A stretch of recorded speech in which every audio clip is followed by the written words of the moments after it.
That's what we do here.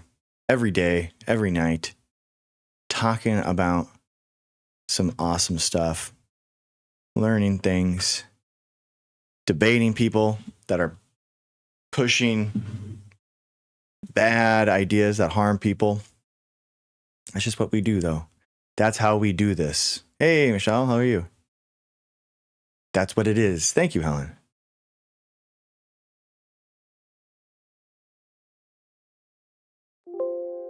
All right. Getting everything started. Hey, Unmasked, what's up, dude?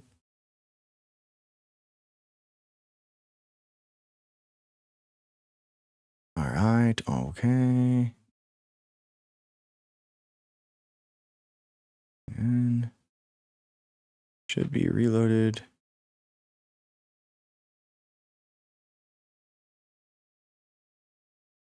Select live sources. Should be there. Activate selected.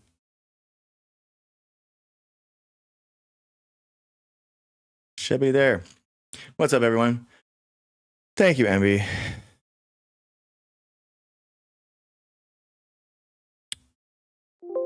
We are getting all signed in, getting everything going with the multi-chats.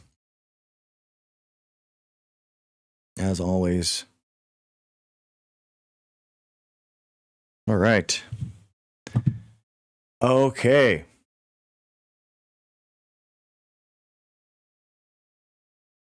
I think this works.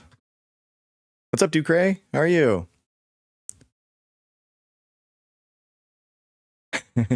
All good. Oh, thank you. Yeah. I got a little stream upgrade. You know, guys, I'm always trying to improve these things. I'm trying to improve the stream, trying to improve what's going on. You know, I'm forever trying to improve the stream, the content.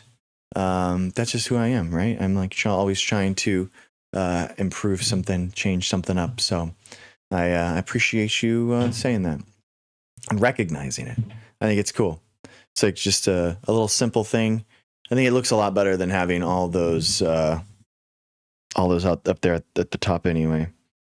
Guys, we are trying to create a space on a website, trying to see if that is populated. That'd be cool. Trying to get some debates in here. Trying to get MAGA or Maha or anyone that wants to have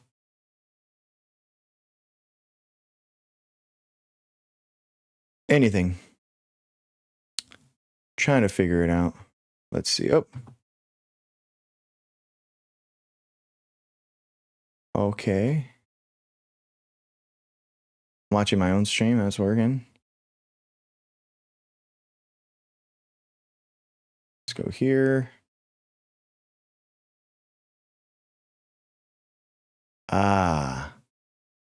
I don't know if I can do a Twitter space at the same time as I am doing. Yeah. Okay, Pumpkin Baby. I mean, I don't think. I mean, we've shown a lot of examples of things actually forming, and Bennu just like kind of showed that it's definitely possible outside of Earth. So there's a lot of evidence for abiogenesis now. It's not just some crazy theory.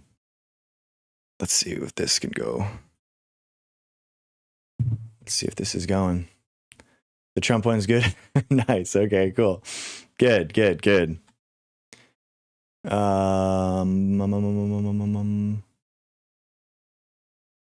Sorry, guys. I'm just still trying to get everything going here. All right.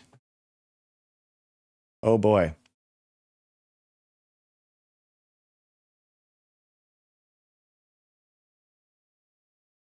All right, multi-guest going. Yeah, I don't know about the space. I don't know about the X space. I don't know if that's going to work. Because I'm hosting a stream there, so I don't know if they're going to let me do a space at the same time. Probably have to do one or the other. That's fine. Let's test. Hey, we're all working. Yes. Everything is working. Love it. Love to see it. Oh, yeah. I actually tried a new TikTok setting today. Let's see how it works. Let's see how it actually looks on the stream, on the count, on your phone. Let's see how it works. See how it looks. Okay, nice. Yeah, it doesn't cut off at all. I think that's nice. I like that.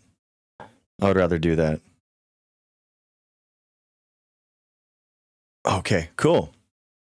How do you get other countries like China to chime in to help the environment? Oh, dude, China is like leading the way right now. I mean, that's the problem actually, is that the United States is, a real laggard there. I mean, we had hundreds of billions of dollars set aside for the climate and putting things into renewable and sustainable energy production, but we didn't do that. We didn't put $400 billion like we wanted to. And China's been doing that nonstop. And they've had a huge deployment of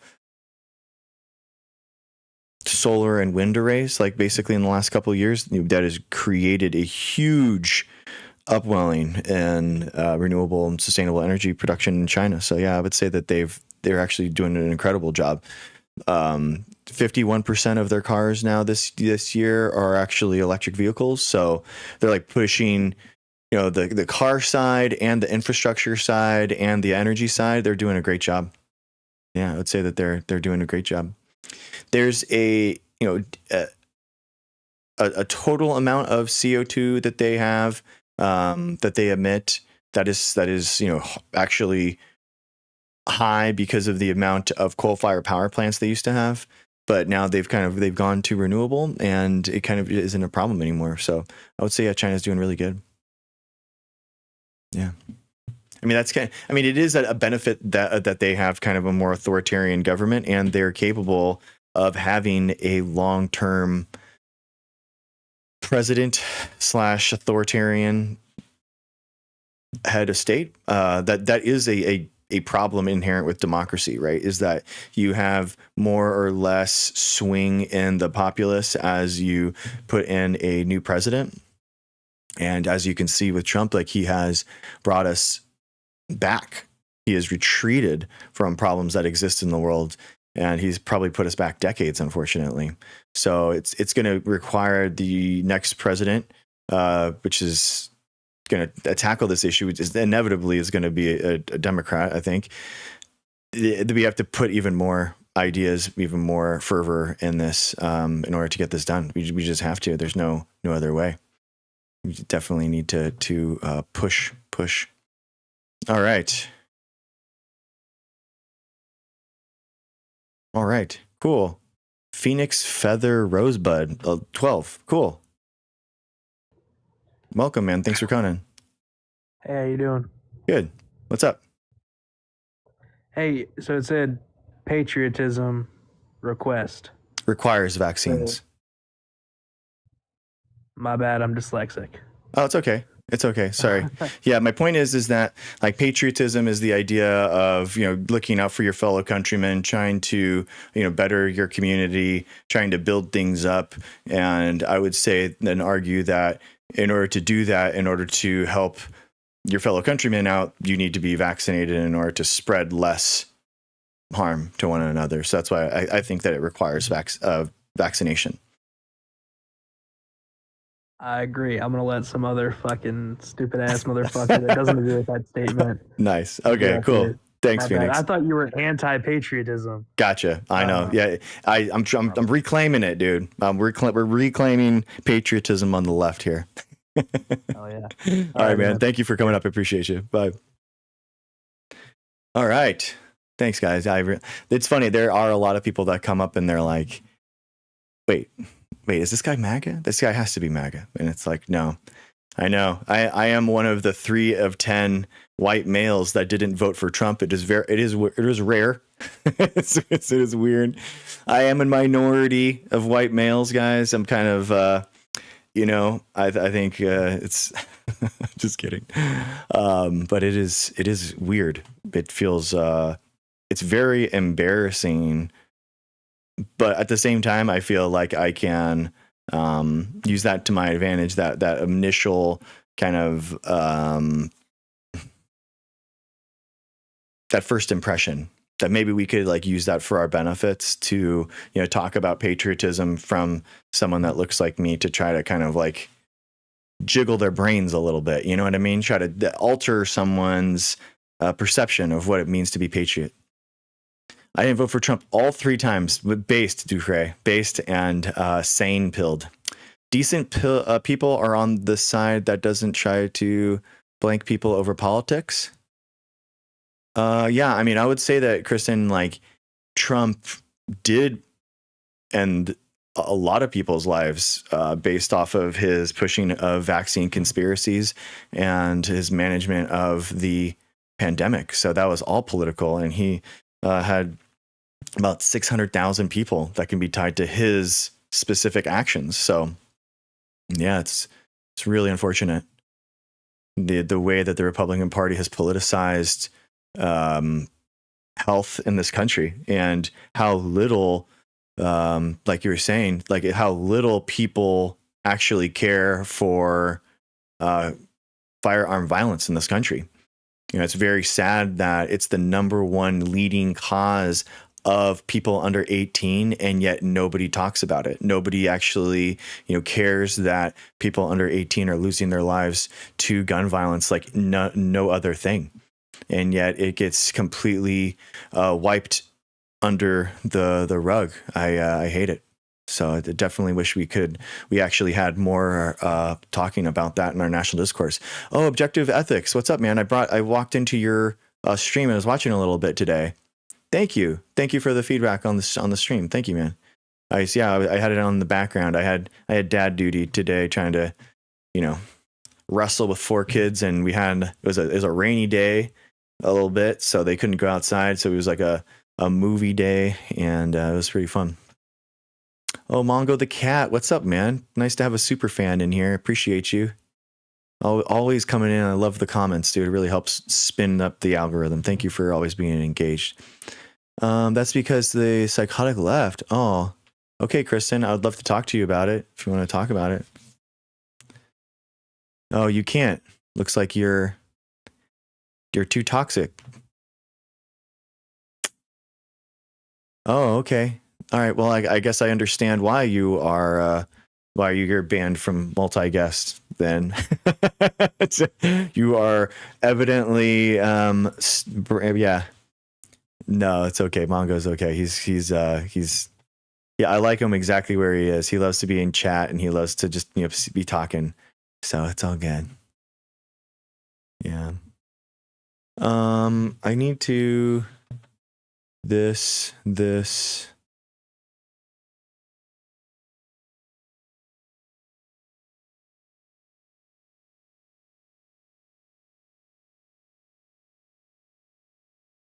boom.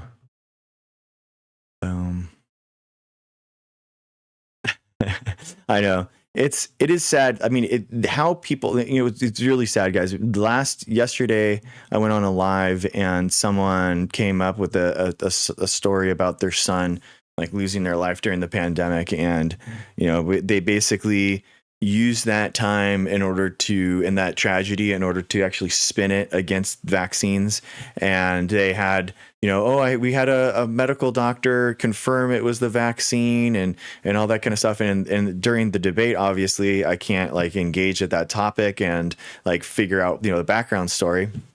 And I'm just like, it doesn't sound right. It doesn't sound right to me. It sounds like completely made up. And obviously they didn't like that, but I just felt like someone was lying, and it wasn't necessarily them, right? It's someone lied to them, but they are telling the truth, what they believe the truth is. So anyway, they come to me with a video that they make, and they're highlighting this story, and they're coming with the receipts, and sure enough, it's the MD that confirmed it was the COVID vaccine, McCullough, who is a well-known anti-science fraud, and he got his medical license removed. he was actually stripped and sued by universities for even affiliating with them. I mean, he is a genuinely bad person, and McCullough is exactly the type of person why I am absolutely ruthless against these people. It's actually a really good example, because people that have MDs, PhDs after their name that sow division and push harm on people by making less people vaccinated over time. It isn't like that parent is now taking their grief and actually pushing it on other people and making more people lose their life because of it. So that's really sad if you think about it from like the parents' case, right? Where they have so much grief that now they're pushing that grief onto other families and other kids in order for them to lose their lives.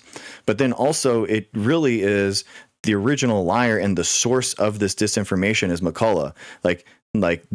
I'm not mad at that parent for looking for answers, right? I am extremely frustrated with McCullough for lying to people. McCullough is the one that is creating this disinformation, going to people that are in a vulnerable state and taking advantage of them. And you might say, why would someone do that? Why would a medical doctor that has a license that's associated with universities, why would he do this? And it's pretty simple, actually. It's because he sold ivermectin and hydroxychloroquine kits during the pandemic. He made lots of money by being a rogue expert that's willing to tell you the truth, and people bought into it, and now they are misinformed so much that they are actually buying unmedicated medicines, off-use labeling, and actually people were actually losing their life from ivermectin, not from the vaccines. But you wouldn't know that seeing McCullough's presentations, right? McCullough's presentations were completely unhinged, completely outside of anything that the medical community actually believes in. We're talking, he basically went around with this presentation and this PowerPoint with no peer reviews, no actual evidence for his claims, but just we're claiming that all these people were losing their life to the vaccine. And this misinformation that he created, guess where that started showing up? RFK. RFK uses McCullough, and RFK cites those studies that never were peer reviewed by McCullough in order to source his claims that more people died from the vaccine than from the virus, which is completely, utterly false, right? And why I am so ruthless against people like McCullough is because guess who got rewarded and created the McCullough Foundation recently? No other than McCullough. The same guy now is created a foundation that's being paid by the federal government in order to do these sham studies, in order to push out disinformation, discredited BS science. And one of the first papers came out from their foundation just riddled with errors, riddled with like unscientific, gibberish. And you can tell immediately why these guys can't get past peer review, because they aren't actual research scientists. They don't have any idea what they're doing, and they are harming people with their studies. So this is examples of why I am ruthless towards McCullough, Malone, RFK, Trump, because they are purposely taking advantage of people to sow division within us, within our population, in order to make money off of people. And people might get frustrated that I am telling and confronting them and saying, hey, you've been lied to. And maybe I am one of the first people that is really trying to shake them out of this misbelief, right? This misinformation that they have lodged in their brain. And they don't like that. But that's not my fault. Like, I am not the person that is saying the lie. It's McCullough. That is who is saying the lie.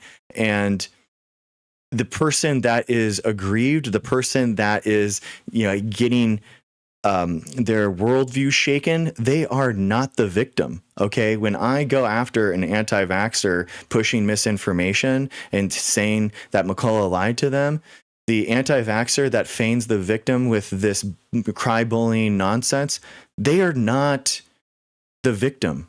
The victims are the unvaccinated children that never consented to get a lifelong disease because their parents were ill-educated about this stuff. Right? That's the victim. The victim are the children, are the elderly people, are the people that are being injured by these preventable diseases. Now, those are the actual victims that we should be talking about, not these made-up stories of, where this. It's a sad story where this person did lose their life, but it has nothing to do with the vaccine, guys. Healthy people, just weren't losing and still don't lose their lives to vaccines. It doesn't exist. Like, it's such a small percentage that you don't really worry about it. We're talking on the scale of 1 to a million of, like, shark attacks at the beach and lightning strikes. You don't go around worried about shark attacks at the beach. You don't go around with a bullhorn and a sign saying, why isn't everyone thinking about shark attacks? Why aren't we talking more about that? Because it doesn't make sense to talk and focus only in on that, right? It doesn't make any sense. The same way that you wouldn't go out to the town square and with big signs say, why doesn't anyone talk about the adverse side effects of storms and lightning clouds and people getting struck by lightning? You wouldn't do that. It doesn't make any sense because it's irrational. It's an irrational fear.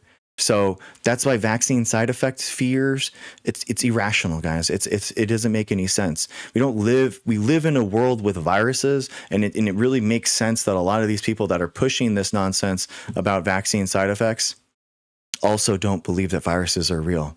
And if you think about that in their worldview, if they don't think viruses are real, then there is no side effect from viruses. So therefore, the only side effect that exists is from the virus, from the vaccine. And that's how disingenuous and that's how nefarious this stuff is. And it's not okay.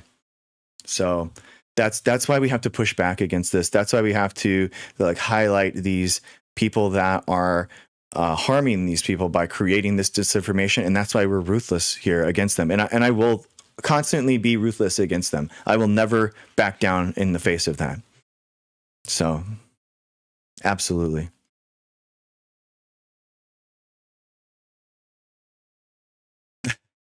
Mongo, are you a virologist? It's so funny. Thanks, Ducray. Thank you. Let's see, guys. Let's see here. Boom, boom, boom. Oh, objective ethics. I'm flattered. We had a couple of Hoven's science deniers join the open panel and crash out in the chat. Oh, nice, dude. I did not see that. That's solid. Good work. Good work. Appreciate that. Remember, guys, we are fighting for ourselves, our future, for this disinformation age. We get out of this disinformation age by fighting for ourselves. But there is no one that's going to come save us from misinformation spreading. It really is like nobody is going to come save you. Nobody is going to come save you. It's up to you. It is up to you to engage and try to stop this stuff from spreading. That there is no one that's going to come save you. How do GMOs feed the world when they're banned in Europe and Russia? Because Europe and Russia don't feed the world, Ruben. Basically, the amount of food that we make in the United States spreads and is sold worldwide. And that's why our food feeds the world, and our food is genetically modified, and we can make so much of it because it is genetically modified. So because genetically modified foods are more productive, we're able to plant more plants per square acre, and they're just better. So that's why.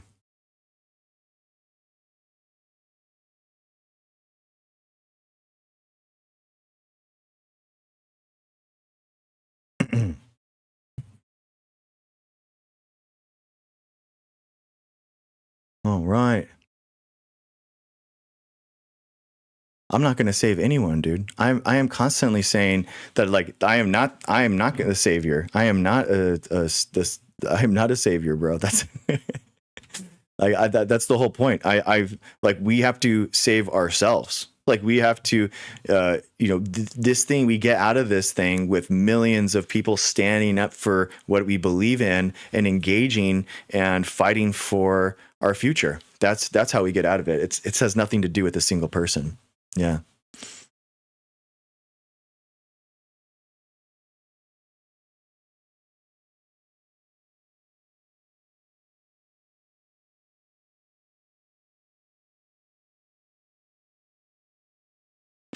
What do you think about all the scientists going missing? Yeah, Ruben, it feels very fake that all of a sudden these, like, Republicans now say that they care about this these scientists, and they feel like they're looking out for the well-being of scientists, when they've done nothing but attack, people like Peter Hotez and Fauci and all these people, and then now they are somehow going to say that no, it's actually the Republican Party that is looking out for the scientists. It seems very disingenuous to me. So I really want to wait and kind of see where it happens. I want to see how it actually comes about, because doesn't seem to me like it's going to be from it's not going to be from the Republican Party. So sorry if I am a little skeptical about their little belief there.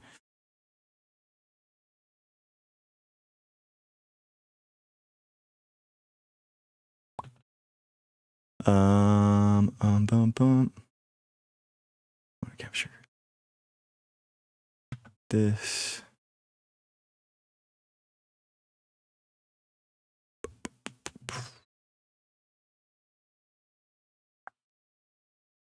Okay, nice. Discord.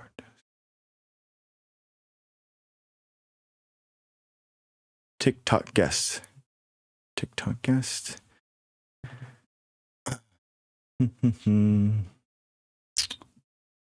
Okay.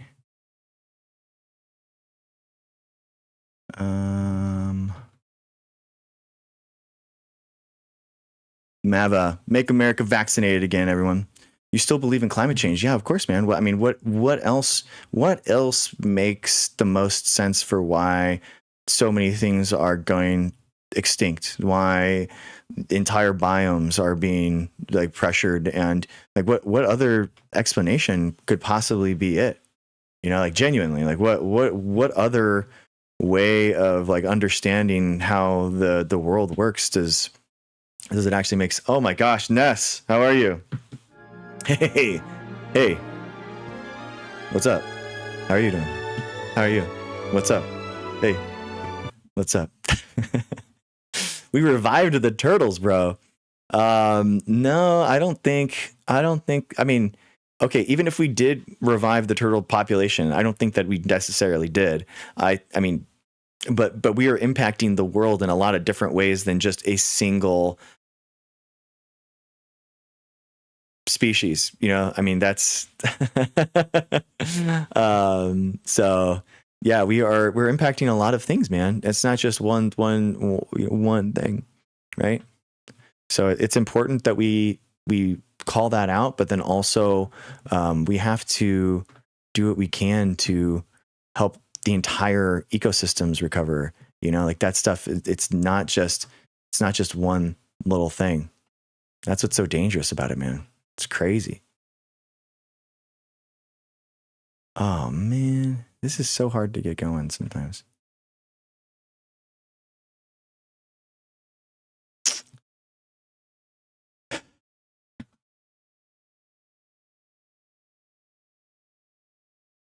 Okay, this. Sorry guys, I'm just, like, getting some stuff in OBS set up here. I'm setting up, like, my new setup. My streaming PC is just my streaming PC, which is kind of nice. Like, today, it's usually takes me like 20-30 minutes to get everything all situated. But, like, because of that, I just came in here and just pressed play record, and that was boom. was right in. So it's actually really nice. I love getting that all set up. Vancouver, oh, what's up? The family prodigy. How are you? Oh no. Oh gosh, guys, I'm so sorry. Yeah. Let's try this. This looks like an interesting fellow. Who is this?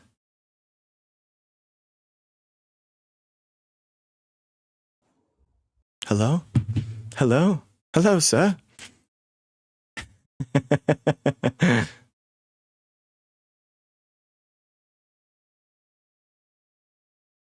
Hello, Governor. Boom. We did it. It's back. Okay. All right. We did it, guys. We did it.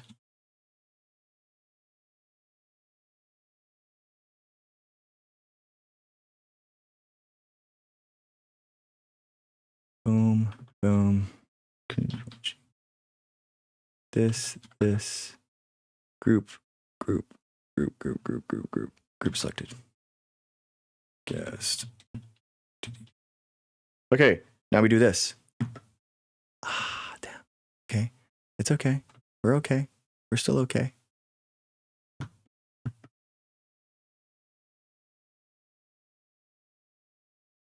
Okay, not that. Hello, folks. Faust has never treated an actual patient. Oh my gosh. Wow. I've never claimed to be a physician. I don't want to be a physician. It takes a global effort to save a planet. Wow, objective ethics. That's a really good way of putting that, man. Yeah, I think we have to come together for. I hope that humans can come together on stuff like that. You know, it makes me so sad that people don't care about the environment. I've had really interesting things that really changed my perspective on how important it is to keep species alive. You know, like basically when I was in La Jolla Cove, you know, doing some snorkeling, you know, it was really striking to me just how amazing it is that down there. But then it also made me so sad that, you know, where's the sea bass? Where's the giant sea bass? Where are the stellar sea cows? And a lot of this stuff has been extincted. You know, it doesn't exist anymore because humans have taken that away. And it really is sad. I love it. Mongo the cat. Mongo cat realizing people with PhDs apparently can't have an opinion, guys. I'm so sorry. We should be doing so much more and further with infrastructure and climate awareness. Yeah, I agree, Ruben, 100%, man. I think that we can do things to make energy cheaper, to make our lives better, you know, houses more insulated. There's a lot of different ways that we can make things, you know, change things, like eliminate pollution. You know, there's a lot of things that we can do as a society and as countries that, even if you don't believe that humans are the cause of climate change, why would you want to increase pollution? Right? Why would you not want to recycle and reuse as many resources as possible so that you can be more efficient? That's what I don't understand. What is this whole idea of we have to, what is this whole idea of, you know, we have to live as wastefully as possible and destroy as much as possible? It doesn't make sense. Doesn't make sense to me. As an avid surfer, yeah, the variation of fish and sea creatures is quite mind-blowing. Brother, yeah, I surf too, man. Yeah, it is.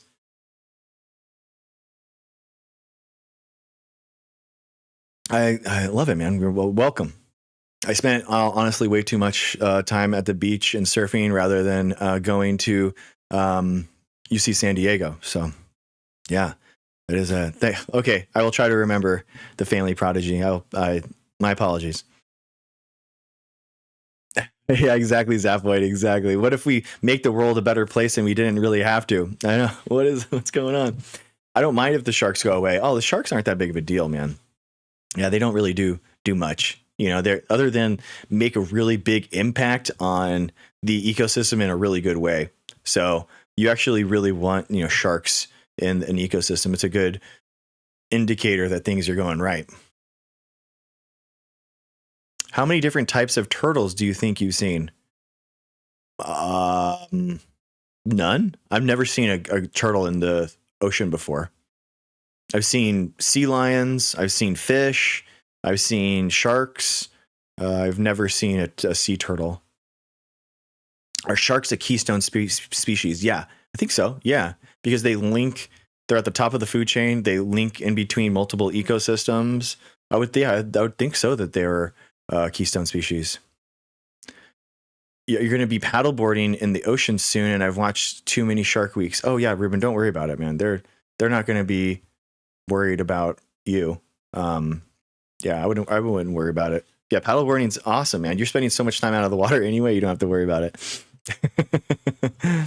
Yeah. Reduce, reuse, recycle. Yes. Yes, exactly. Objective ethics. Reduce, reuse, recycle, or throw it out and do without. Yeah. Yeah, that's what I don't understand. Like, why can't we just make things better, right? Why can't we just make it better? I think that just makes sense. Hey, Jay Washington, how's it going? No way. You've seen pods of orcas before? That is so cool. I have had encounters with dolphins at Black's Beach. So there's a underwater cave that they basically funnel that funnels a lot of deep nutrient rich water from the depths into the lower, you know, the beaches, and then that creates a lot of zooplankton and green algae, so that there's a lot of smaller zooplankton and fish because of that. So there's tons of sea lions that fish out there, and that's when you're surfing Blacks, like, you see dolphins all the time. It is crazy. I've had one that actually like swam underneath me.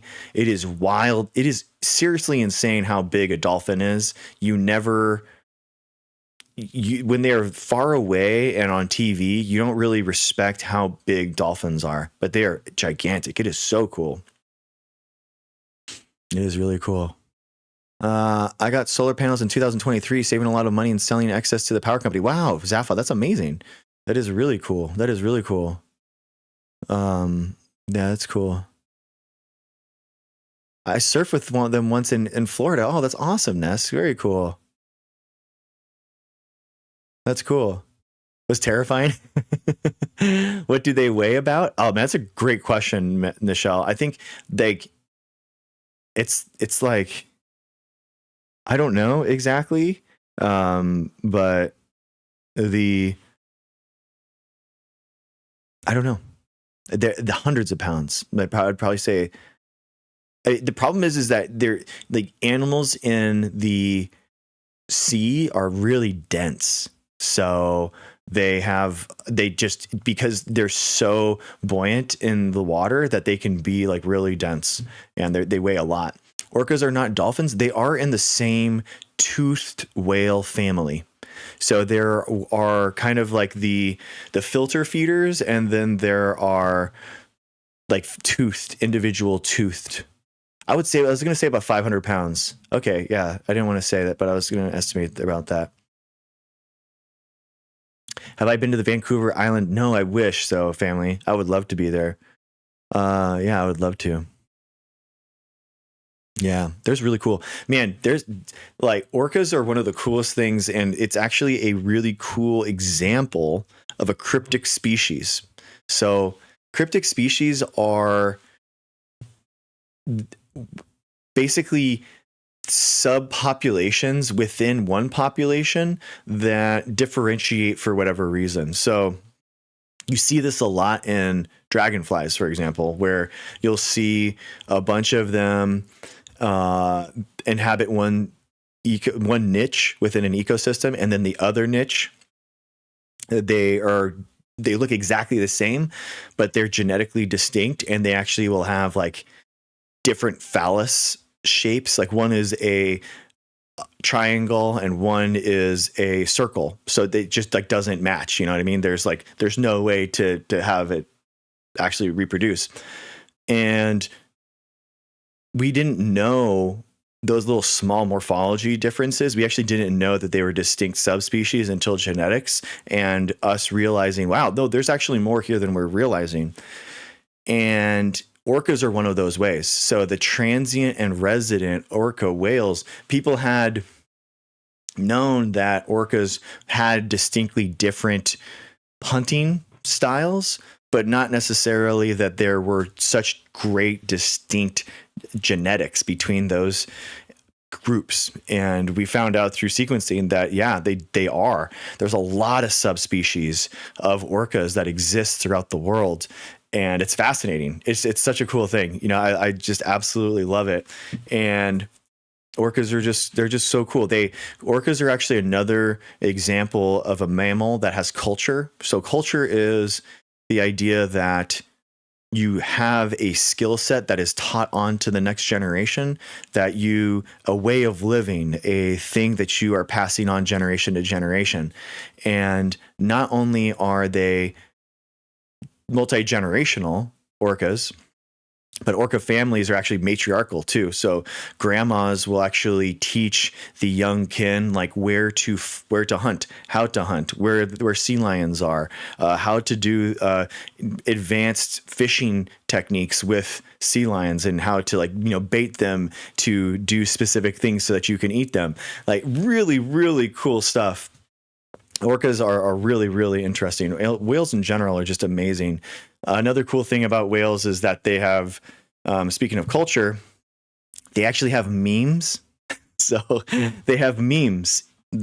So researchers off of the coast of Japan, so the west side of the Pacific Ocean, basically they will see they can measure audio waves of whales and the songs that they sing, and there will be like a catchy tune or something that has like a song that just gets caught in their brain, right? And they just sing it a bunch, and they can actually trace the pattern of seeing that song proliferate and kind of become the meme of the summer or that year, and they can watch that song spread throughout the entire Pacific Ocean. It's such a cool thing, man. Whales are so awesome. Hey Dan, what's up? Dave, sorry. Hey Dave. And so it's a really cool thing, man. Whales are really interesting in terms of, you can really see a lot of mammalian characteristics inside of whales because they are mammals just like us. So they have culture, they have memes, they have, matriarchal societies. It's just, I absolutely love it. It's very fun. The resident and transient orcas will also be on completely different diets too. So they will be having they'll feast on like completely different things within the ecosystem, so that they're not feuding and things like that too. So it is really awesome. AI is starting to figure out their language. Oh, whales, yeah, their whale language. I can see that. I hope so. I think that would be such an interesting thing to actually communicate with them. I think it's just a really fun. Yeah, I loved it. I loved it. I love that was like my thing growing up. I really wanted to be a marine biologist. That was my thing, and I loved the different world that exists inside of the ocean. I just absolutely love it. Oh, I live 2 blocks from Puget Sound. We see orcas all the time. Wow, Dave Marvin, that is amazing. That is so cool. If anyone is interested in whales, you should be watching the documentary Fathom. So interesting. Oh, very cool. Thank you, Souls. Never watched him. I volunteered on a marine mammal standing response team for 10 years. Wow. That is really cool. Oh, family. Family Prodigy says that they're named, so she actually saw Snoopy. Okay, very cool. Yeah, exactly. Man, I really wanted to, live in like with SeaWorld and working there. That was like my dream. I thought it was such a cool thing. It's really sad to see how they're treated, but it is what it is, I guess. I wanted to be an archaeologist, but now some Christians are saying dinos never existed. Well, Ruben, what do you think, dude? What do you think, Ruben? Come on, man. Come on, man. You can literally go to places in Montana and just dig out like dinosaur bones. Like they're just there. So, it's like there's nothing to really debate, man. Watching Blackfish ruined my entire week. Yeah. Yeah, it's I live right by there. I used to live right down the street from SeaWorld.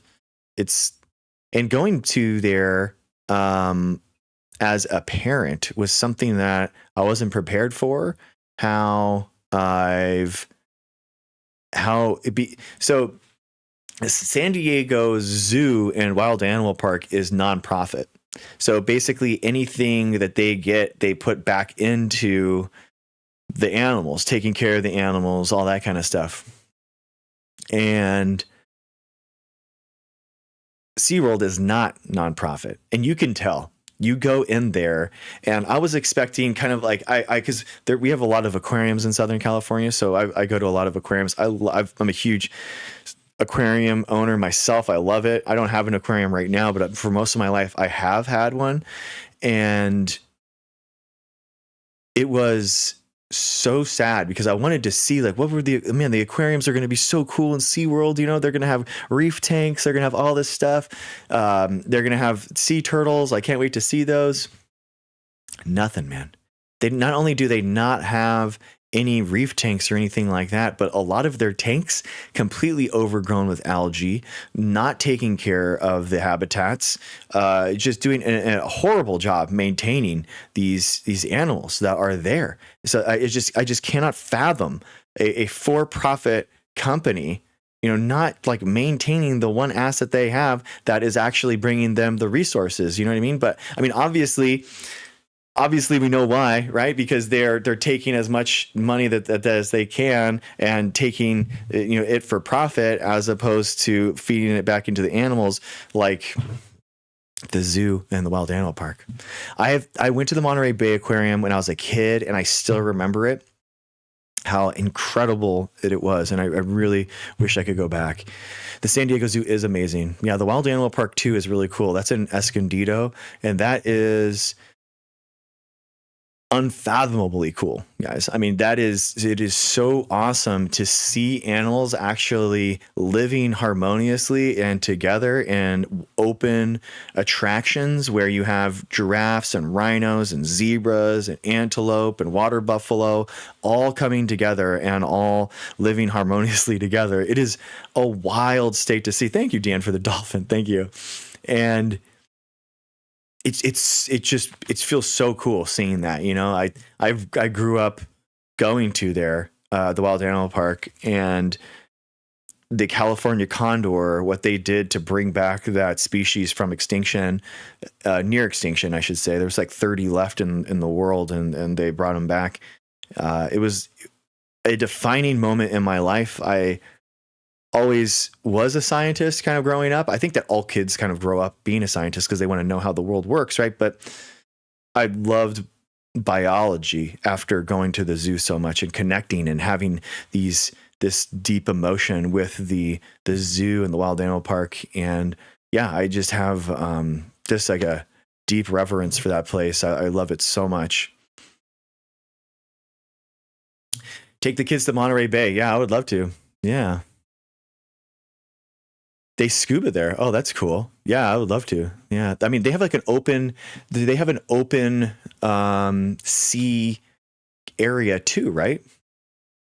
It's like a little bit of an open area. They are right now they're redoing a lot of the attractions at SeaWorld. That is the last time that I went there was like a year ago, and they were building out like this $5 million gallon tank for the orcas and the dolphins. And so I hope that they, take care of those animals. It's the last ones that they're ever going to have. They're not allowed to take any more orcas. So the only ones that they do have are the ones that are currently there. So hopefully that they can, really take care of them. I think the Seattle Aquarium just got an awesome remodel. If you ever get up this way, check it out. I will, Dave. Thank you. Yeah. Oh, part of Star Trek 4 was filmed at Monterey Bay Aquarium. Oh, I mean, if you wanted to film anything on an aquarium, I think that's one of the best ones. I've seen some incredible shots of. There's an incredible one in Japan that has a whale shark in it, which is just incredibly cool. I know that they tried unsuccessfully to have a great white shark. I think it was 3 times at Monterey Bay Aquarium. They've tried like a dozen times to have a great white shark in captivity, and I think 3 of those times was Monterey Bay specifically, and they've just never been able to live and do well in captivity. And so yeah, it's kind of interesting. Last time I went to Monterey Bay was my grandma. Aw, that's amazing, Deanne. That's such a special memory. I believe the Atlanta Aquarium has whale sharks. Oh wow, that'd be cool. Oh yeah, Dave Marvin. I did that overnight thing at the Wild Animal Park in California. That was super cool. Yeah, this something snore, sleep and snore, roar and snore, roar and snore. Nor should they. They belong in the ocean. Yeah, Ness. I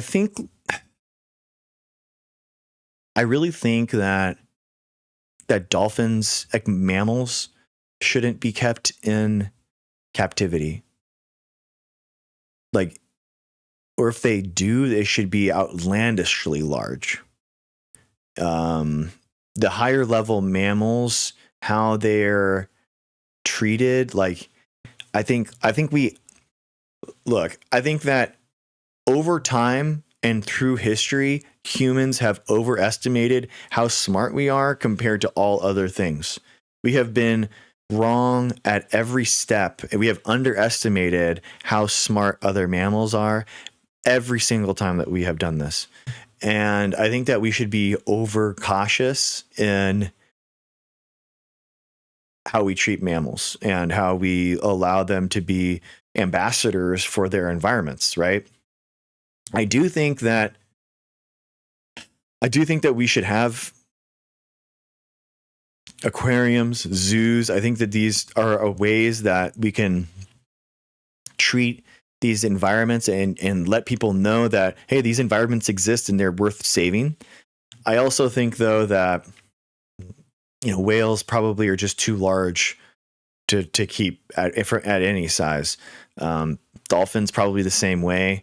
But then I think about the gorillas at the Wild Animal Park, for example. I mean, how is that going to be? Oh, thank you, MB. Like, how is that going to be how can we do that sustainably? It seems like the gorillas like it. You can watch the gorillas at the Wild Animal Park, and they seem like they're having a good time. So maybe it's because of their migration patterns. Maybe it's the amount of space that they need. I don't know, but I think that we should be able to have some mammals, but I don't know if dolphins or whales should be. Yeah. I've seen gorillas in the wild and in captivity. Gorillas hate it. Oh, interesting.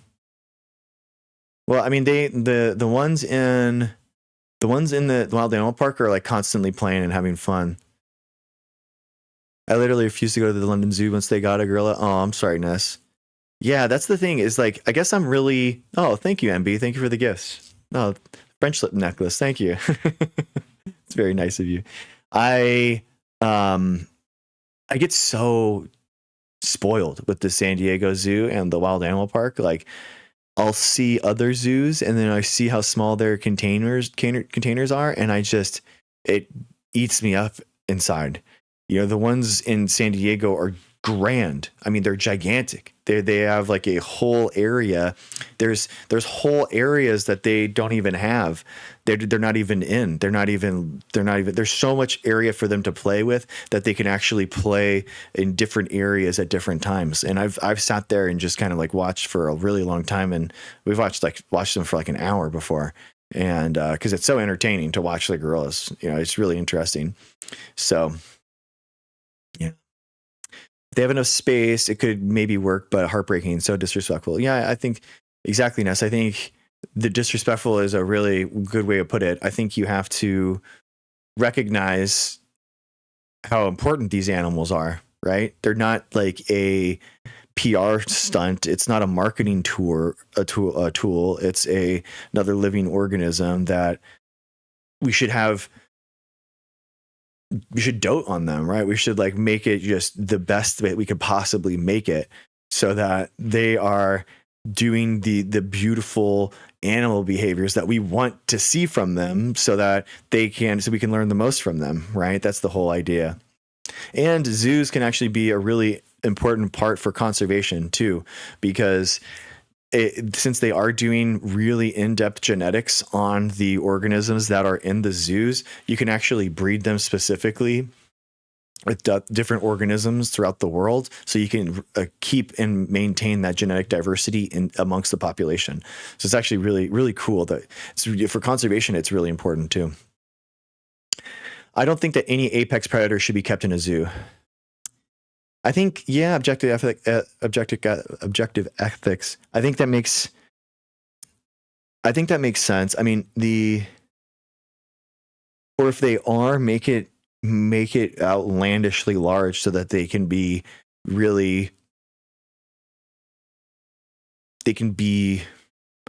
entertained, you know? I think that'd be cool. Yes, science says climate change is real, like the Al Gore time. Yeah, could you please elaborate? Thank you. Hi, I set the tone. What's up? Thank you for asking the question. Yeah, so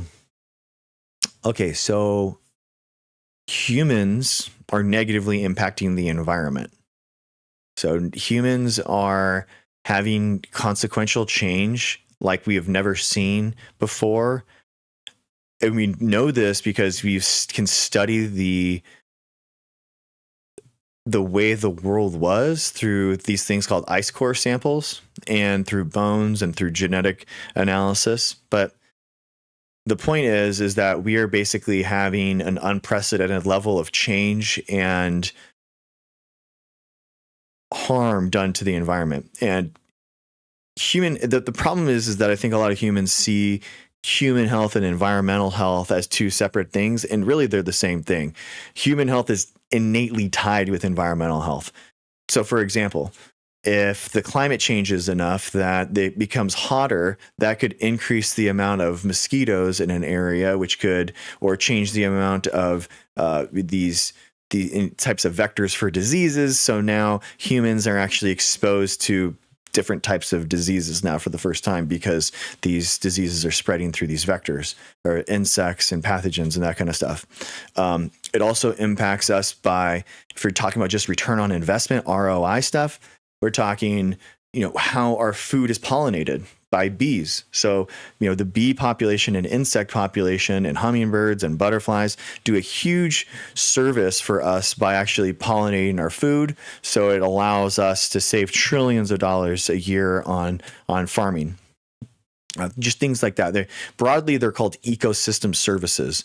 So by impacting the environment, we are having a detrimental impact on our health. And we are impacting the individual level. So individual species of salamanders, of basically amphibians are really negatively impacted right now. Lots of different individual species are on the brink of extinction. And it's because we are having not just an individual species impact, but a broader ecosystem or a biome level impact as well. So, for example, wetlands are going critically extinct because humans want to live near oceans. They want to live near rivers. Mangrove forests are also being threatened. So this is having a huge cascading impact on migratory bird populations, for example, anything that lives in coastal habitats, that kind of thing. So humans are having a huge, unprecedented, detrimental impact on the world as we see it. And you can tell from my answer that I haven't talked about CO2 specifically. And I actually think that we should talk about how humans are having a current impact on our environment, not necessarily a CO2 ppm thing, because one, what's a ppm? It's parts per million, but I mean, do you know that? Two, have you ever seen a CO2? Like, no, you can't intuitively see it with your brain. And I think that we can focus on things that people understand, which is like animals that are not there anymore, that animals that have gone extinct, wetlands that have gone extinct, biomes that have gone extinct, right? So the point is that we are currently steering the environment into a place that is not sustainable. You know, the environment, if we keep taking resources and keep degrading the environment over time like this, it's not sustainable, and humans will not be able to live on Earth as at the current pace that we're headed. So we have to do what we can in order to basically, there's two metrics that we know in ecology that are tied to environmental health. It's the number of species that live in an environment and the genetic diversity among that species. So how many different types of animals there are, and are they different enough in order to withstand huge changes in the environment and predation? So those are the two key resources. So what we need to do in order to keep our environment healthy is preserve and conserve the current animals that are there, so not drive any more to extinction, and then two, make sure that those have robust populations of those species so that they can, breed, and that they can have large populations so that they can't be taken out by like a single pathogen or a virus, right? So those are the two things that we need to like really work on right now. I feel like CO2 ppm is like something that we can like work on at the international level with legislation and then nations coming together. But I do think it's better for us as humans, as we can focus on things that we can help better by not focusing on CO2. But we can look at ways that we are impacting things like, when you're going camping, leaving no trace, make sure that you're not like leaving any trash behind. If you do see trash, pick up the trash.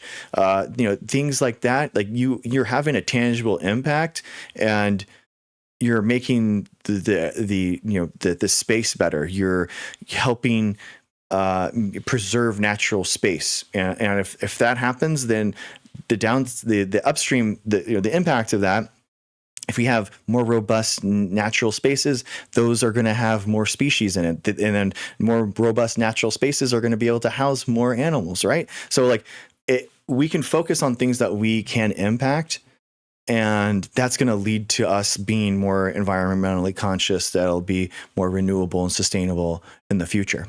So the planet's gotten better since all the changes and money invested since the mid thousands. It's an so we have now, compared to 25 years ago, we have more of the tools and the technological advancements that we can have a bigger positive impact on the environment. So like, for example, the solar voltaics and batteries have gotten so cheap now that it is possible to have more renewable energy on houses in the world, right? That's a huge thing that we didn't have in the early 2000s. The problem is that since the early 2000s, we haven't really deployed that at scale. We are now just starting to do that. China has been leading the way with a bunch of solar and wind installments. The United States is lagging behind because of Trump canceling a bunch of stuff. I mean, we spent hundreds of billions of dollars on renewable and sustainable energy products and developments in the United States that were canceled 90% through, 95% through. So they completely ruined all those investments. So my point is that like we have the technology, a better technology now in order to solve some of these problems. But unfortunately, we don't have the political will and we don't have the political gumption to really pour money into this that would make energy cheaper for us, that would make cars that would last longer with electric vehicles, that would have better insulation on our houses, that would do things in order to save and preserve natural spaces. Oh, thank you. Most appreciated. And thanks for your wisdom. Apologies for my double. Oh, you're good. No, there's no apology needed. I set the tone. Thank you. Thank you for asking your question. All right. Yeah, Hazel, exactly. Leave no trace. Yeah, exactly. Yeah, exactly, Bear. Yeah. There's no way. Yeah, we're going to be living on this earth. The yeah. Dream of Dawn. I live in an environment. What? Yeah, exactly. Why don't we have an agency that keeps track of how wars impact climate change? Well, we do. That's the EPA. Yeah. So the EPA would regulate and make sure that the manufacturing and the basically the output from the CO2 that we have from the fuels and everything like that, we would monitor that. So that would be the EPA and then also NOAA. NOAA are the two agencies that track how we are impacting the environment. And they're both obviously being gutted, unfortunately, right now. I mean, it's really important. I think that because of Al Gore, you had a lot of people kind of erroneously think that humans have just started caring about this or something. Ecology is so I was an ecology major in my undergrad. So I was an ecology, behavior, and evolution major. And ecology is one of the oldest biology fields. Like the way that the energy and the nutrients are shifting and move throughout nature has been tracked for hundreds and hundreds and hundreds of years. One of the oldest traditions that we have in biology, shout out to Ness, I hope she's here, is actually the incredible birding community that exists in the UK. Like it's an incredible depth of knowledge that they have been able to acquire. Like we're talking hundreds and hundreds and hundreds of years ago, migratory population numbers, specific bird species, when they came, where they're headed. Like the UK's culture of birding has like given us an incredible breadth of knowledge on which is really cool. And it impacts like not just birds, but also things like flowers and insects and all those type of things too. So we can kind of expand and connect those fields of knowledge together as well. So it's very cool. It's very cool. So it's not just something that we have just created. That we just created this, right? It's erroneously to think that we have just created this thing. So it's just ecology has been studied for hundreds of years. Amy Pike, I have no idea what you're talking about. Ness, nice, Ness. Thank you. Woohoo! I'm happy that you are here to talk about the awesome culture and in the UK in regards to biology. Don't get your hopes up, Ness. I'm not going to go crazy up here. Oh yeah. Hey, I give credit where credit's due, Ness. You know what I mean? You know.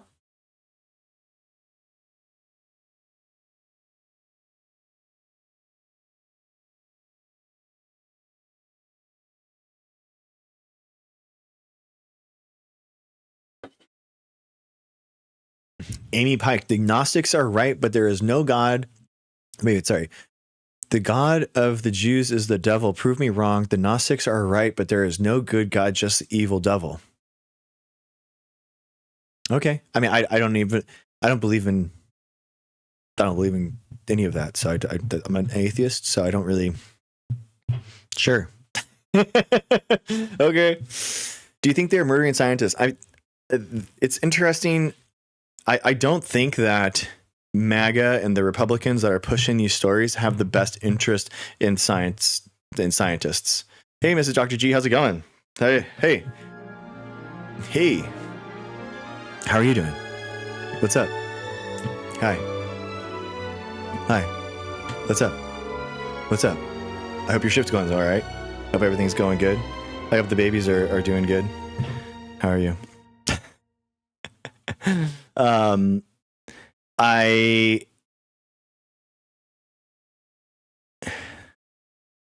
don't know how to respond to that. I know there is proof of a devil, just no proof of anything of good. All supernatural evidence is of evil.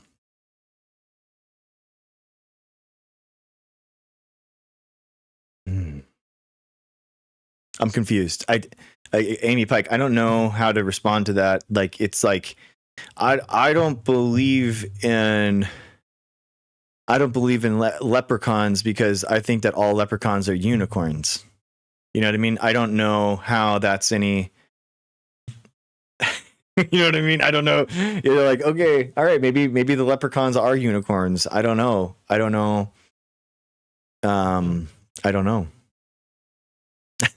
So it's like maybe the leprechauns are just unicorns in costume. You know, I don't know.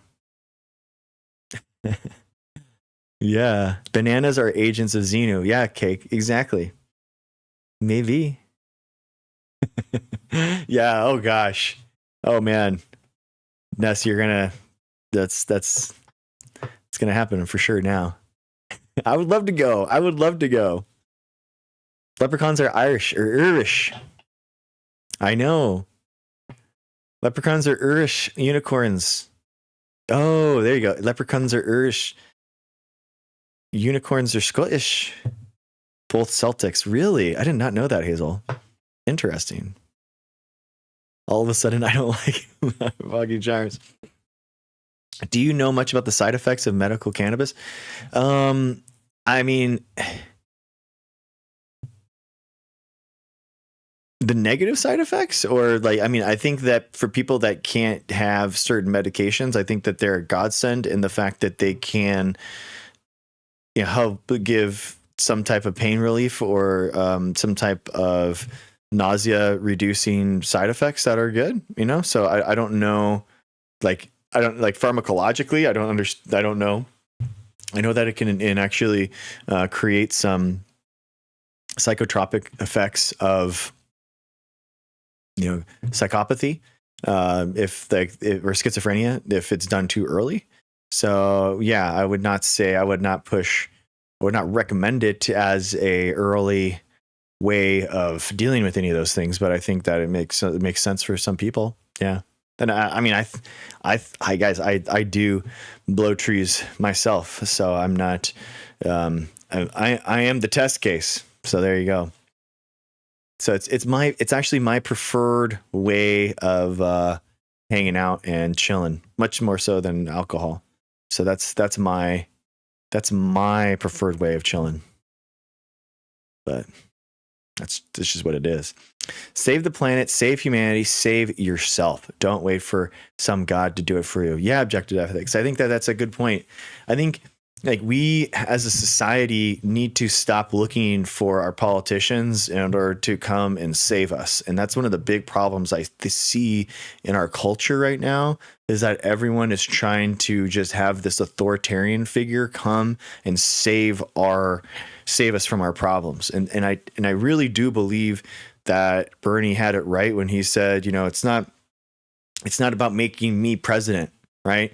Bernie's campaigns were not about making him president. It was about spurring a political revolution that engaged millions of people all around the country in order to actually get involved with politics for the first time, to run for office, to have those type of political revolutionary changes. That it's not about making him president. And I think that, unfortunately, you had too many people that basically said that, well, Bernie isn't king, so therefore we failed. And I think that they weren't engaged with that. They never engaged and listened to what Bernie was actually saying. And I agree with Bernie. Like it isn't going to be some authoritarian figure that saves us. We can't look to a king or an authority figure or authoritarian or a dictator or a billionaire to save us from here. We have to be the person that are bringing our issues to the politics, and that's how we make our needs seen within the politics. Because I think that the black pill, guys, the black pill is that, unfortunately, us, normal people, working people, people that are not living off of our money as a job, right? If your money doesn't have a job so much that you don't have to work. So everyone that has to work for money, a salary or hourly, as opposed to letting their money do the work for them.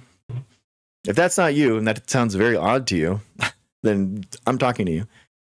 The point is, we have to look out for our political interests and what we need. And as our normal people, we have to bring that. That diversity of our politics hasn't been reflected on the personality of our diversity of our culture and our personhood and in our population in the United States. We haven't seen that in our politics, I don't think. There's not that many people that vote in the United States. It's less than 50%. Not that many people that are running for local office. It's not that many people. And I think that that's the big problem that we see, is that we don't see normal people in politics. We don't see normal people in our media. And I think that us, right, we are the normal people. Instead, we see people that are Nepo babies, billionaires, people that don't work for a living, who have never worked for a living, influencing our politics, telling us what is possible, what can be fixed, what can't be fixed, as opposed to like having people that reflect the reality of the day, voting those people and then having those problems fixed. So it is really sad. Andrew Yang would have been great, but America spaced out. I mean, I don't think like Andrew Yang's single issue voter campaign doesn't feel adequate for the moment. And I don't think that his like third way politics or third party politics is helping anything nationally. So I think he's kind of spaced out a little bit on that one. Exactly. Objective ethics. Yeah, be part of the solution and get the hell out of the way. Yeah, I can see that. For the young generations coming, should they take, one, less risk, or two, take on more risks?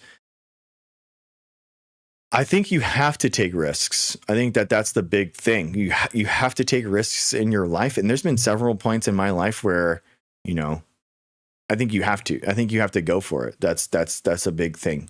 So, and you have to get out of your comfort zone, because that's how you learn. That's how you learn about who you are, that's how you become better. And that's how you gain wisdom, is getting discomfortable. People that are too comfortable won't push themselves, won't strive for greatness. They will be kind of, I do think that you do need to like have risks and discomfort like sometimes in your life to be like pushed to make something better of yourself. I'm saying not discomfort in like a torturous way, right? I'm talking about like pushing yourself to do something greater than you thought was possible. That's what I mean. I'm not talking about like the way we're treating immigrants or something right now in the United States, right?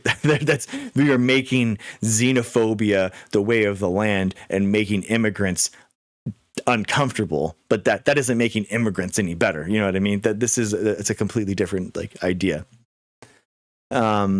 Gerrymandering in the Electoral College does not a democracy make. I think that, I mean, the Electoral College there is a hot take. You're not going to like this. I'm sorry, but the Electoral College literally saved our democracy after 2020.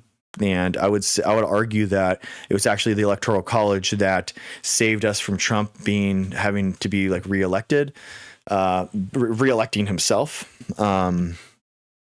Because the unique electoral system in the United States, where we have 50 different elections that all happen,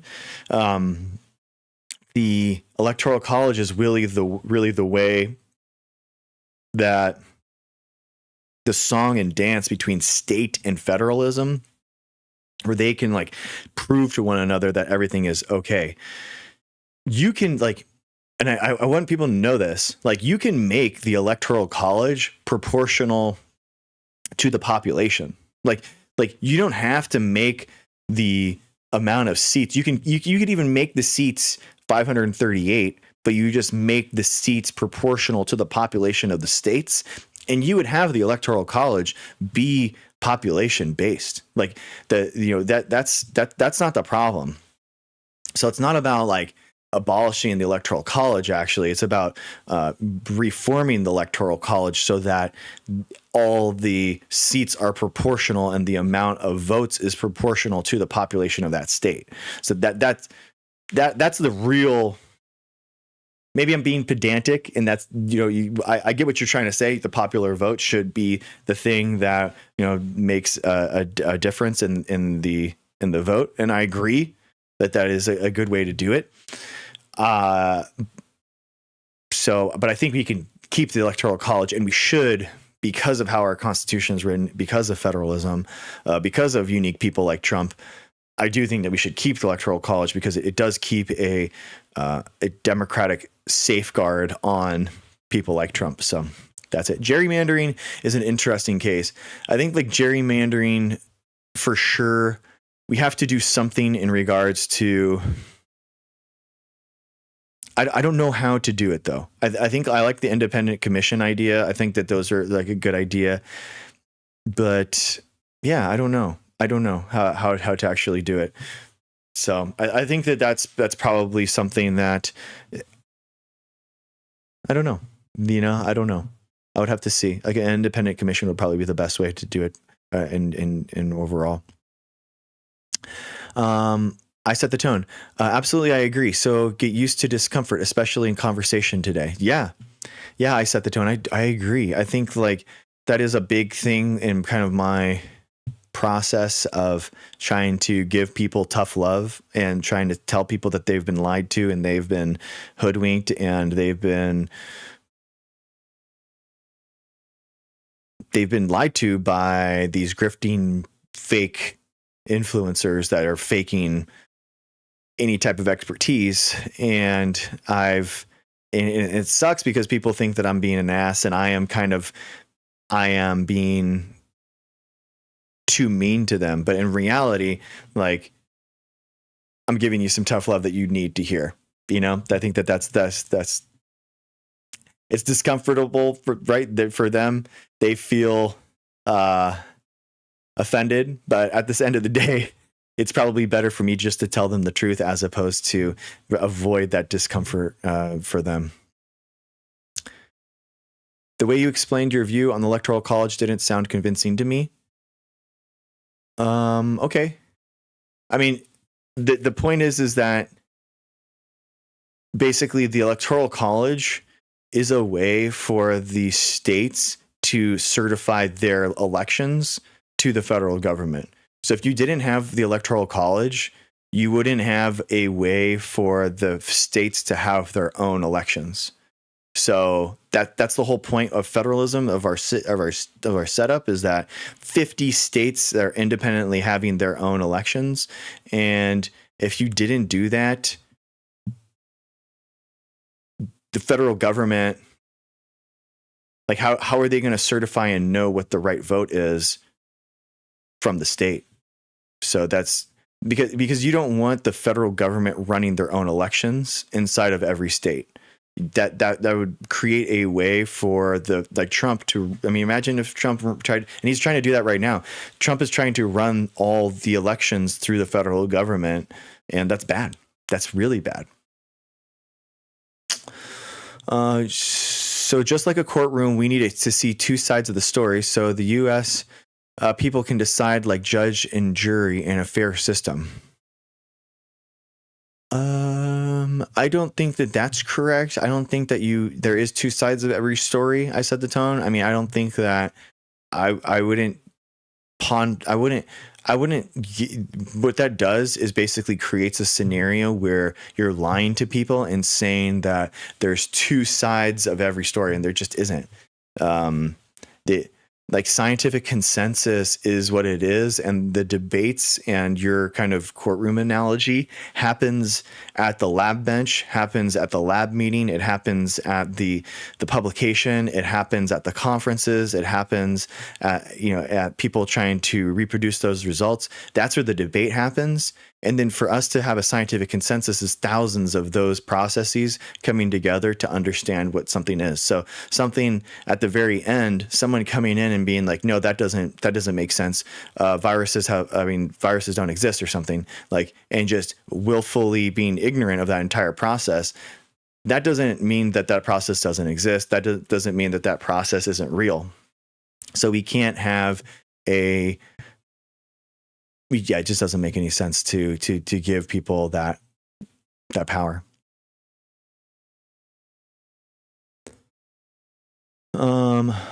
They certify them the same way they do the Electoral College. The states come together and the states certify the Electoral College votes, and then they would send that vote to the federal government. So if you're saying that the states should just certify those votes, that you would agree with my earlier statement, then like that's what I was saying before, that we can make, if they're certifying something, then there is an electoral college. That's what happens. You're saying that like we should have the amount of votes match the population, and that you certify those votes by going to the federal government, and that's what the Electoral College is. So that's what it is. That's what I was trying to say before. I just don't understand why you separate federal votes by state. It's a nationwide position. Because you don't want the federal government having undue influence on the election. You want to have each state have their own elections that can have their own accountability measures, that can have their own way of handling problems that happen. And it's the same way that, like, imagine if the federal government ran the federal elections and someone had undue influence on it. You had the Department of Justice sitting there saying how it should happen and influencing the vote. And well, guess what? Like if that person was found guilty of breaking the law, that's going to be a felony offense because it was a federal election that they were influencing.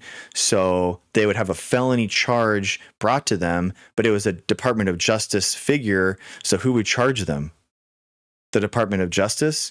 And even if they did get charges brought to them, they could have the president just pardon that person. So it doesn't,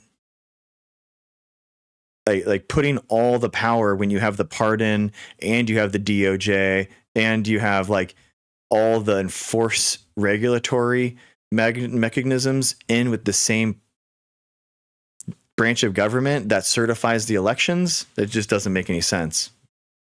you could maybe make the case that the judicial system would, because they aren't voted in necessarily. Like the Supreme Court isn't voted in by the population directly. So I think that you could maybe say that maybe the Supreme Court runs the elections, but that would be the best way to understand it. But I don't think that makes any sense.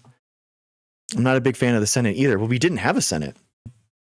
We didn't have it until the 1788 Constitution. The ratification brought in the Senate, so that was before it. I think I'm okay with this Senate in theory and political theory. I think that the filibuster is fundamentally unconstitutional, and I think that it should absolutely be done away with. 50% plus one is what democracy is about. And I don't think that having a 60 vote super threshold makes any sense. It's not in the Constitution. And so the fact that so much of our legislation is actually just, is influenced by like some bylaw that's not even in the Constitution is inherently unconstitutional to me. So I just don't think that it matters. We have to be fair prosecutor and defense lawyer. Aren't we the people with all the information considered? Can't then we decide? No, because like you can't have the public court. Like it's not up for the public debate to decide whether or not people that have immune compromised immune systems should be allowed to live. You know what I mean? It doesn't, like the people don't get to decide that. We as a country decide that through laws, but individually we don't allow just individuals to make that decision. Like you don't get to just say, I have thought about the repercussions of secondhand smoke and I don't agree with them, and I think that they're fine, and I'm going to secondhand smoke in restaurants. Like we have laws that govern our country. We are a country of laws, so like we inherently have to have we have some mechanism to enforce people to do the right thing. So yeah, it's not up for debate at that stage. Once it's gotten to like the enforcement stage of our Constitution, it doesn't allow us to just say, oh, it's actually a debate whether or not speed limits exist, officer. It's like, no, actually we've made that decision already, and they do exist, and you're being charged with the crime of not obeying that. So certify them based on the number of votes. Yeah, Michelle, I think that would be the easiest change. Like the point is like you don't need to constitutionally change the Constitution in order to change the makeup of the Electoral College, guys. You don't need, like, to remove the Electoral College is a constitutional amendment. What I'm talking about is just a 50% plus one in the Senate. You know what I mean? So like by saying, like by hunkering down and being like, no, we have to remove the Electoral College. It's like, okay. I mean, my solution gets us there quicker with less votes and 50% plus one in the Senate. I don't know. Maybe you could get 70 votes in the Senate to remove the Electoral College. I doubt it, though. You're not going to get all the small states to agree to that. So it's just never going to happen. But like, I mean, what are we talking about then, right? If we're just talking about things that can never happen in politics, like, I guess my brain is too pragmatic, and I try to think of an engineering approach on how to make things better as opposed to just talking about things. But that's just how my brain works, I guess. Just have each state count the number of votes, send them to the feds, and add them up. Yeah, but how do we know what's certified or not, Dan? That's the thing, is like, how do we know who is what the right number of votes are? Like we had this, like, Dan, we had this, like the ECA, the Electoral Count Act of 1878 was put in because we had that system, Dan. And then we had states in the South that were trying to influence the election, and they gave sham fake votes to the federal government. And it was a bunch of southern states that were they were trying to say that one of the presidential candidates had won when they didn't.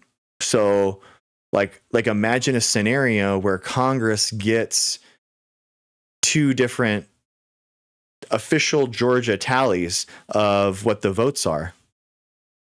How do you know what is the right vote tally?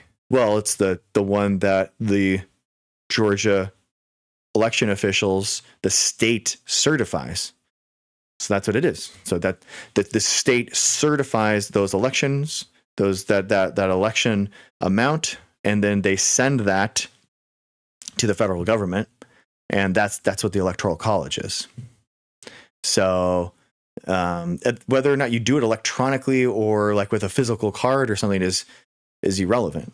Like the fact that the state certifies an election results and then sends that packet of information to the federal government is the Electoral College. That's what it is.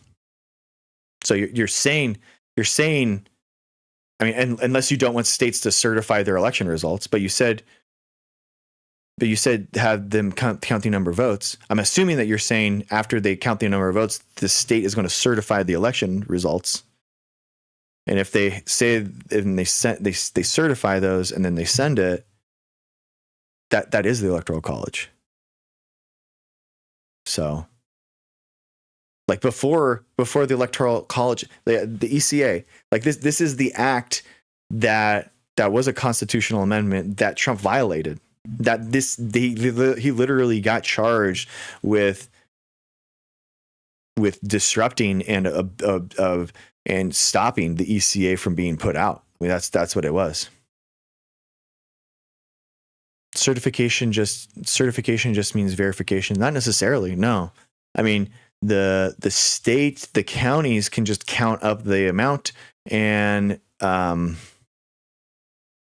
just say what it is. Like the Electoral College certification is people coming together, an additional set of rounds of legislators coming together within the state to say, we're voting on that this is what it is, and we are sending this vote total with these people to say and certify that this is our results. So otherwise you could just have multiple people and multiple results heading to the federal government and you don't know what the right result is. Oh, thank you guys. Thank you. Yeah, the red lipstick with the boutonniere, it looks really good. So yeah, I mean, Dan, you should just, I would recommend everyone, honestly. I mean, this is a really good learning moment. If you haven't already, like, look at the ECA and read what the ECA is, the Electoral Count Act. I think it's 1878. But yeah, it's one of the most, it's still disputed. The election, they still don't exactly 100% know what the exact Electoral College vote amount was, but it was such an overwhelming election that doesn't really matter. So yeah, it's really interesting. Yeah, check it out. See what the ECA is. It's an additional verification layer that's on top of the Electoral College that happens, and it's really cool. So you missed red lipstick. Oh man, I mean, Ness, you could just come. You could still come in with the hot red lipstick. For sure. Yeah, I honestly love this shirt too because it's like forward, right? Boom. Like don't we all agree, guys, that we have gone backwards? Don't we all agree that Trump too has been a backwards step for our country? I mean, even the Trumpers are agreeing with that now. Yeah. You can have the additional coalescent layer without the coalescence.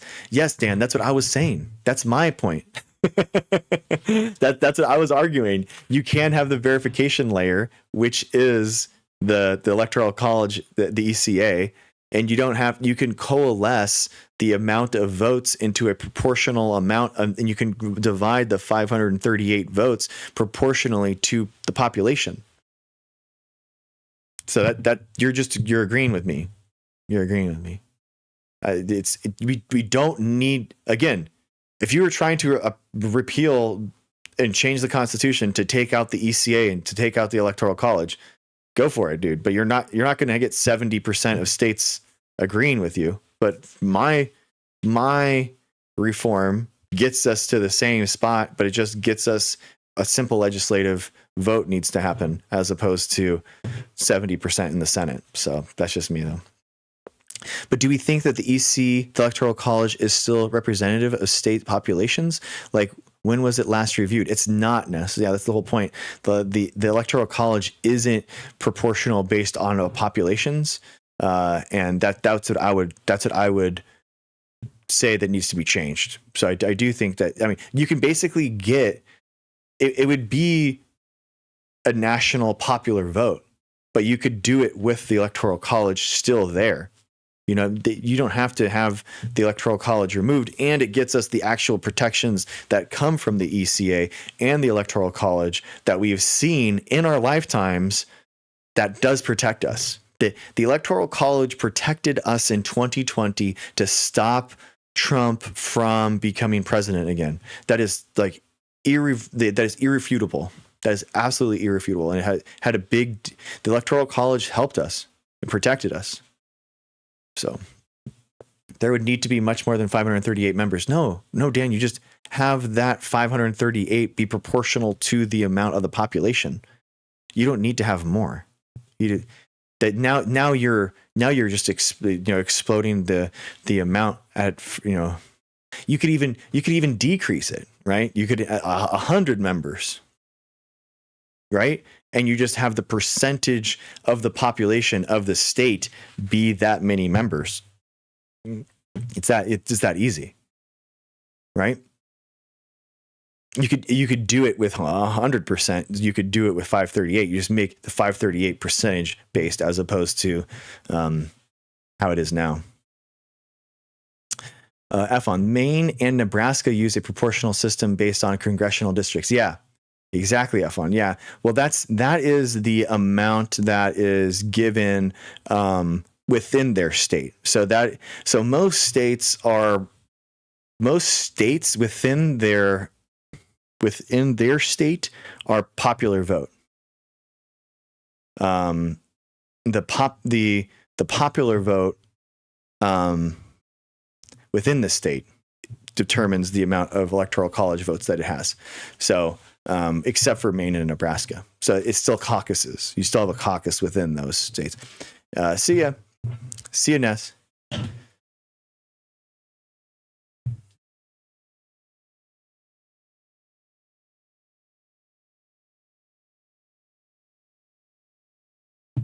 Ciao.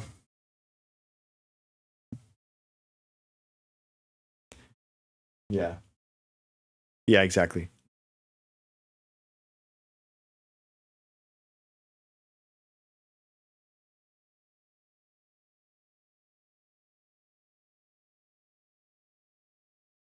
Man, it is so hard to get freaking MAGA in here, guys. I don't know what is wrong.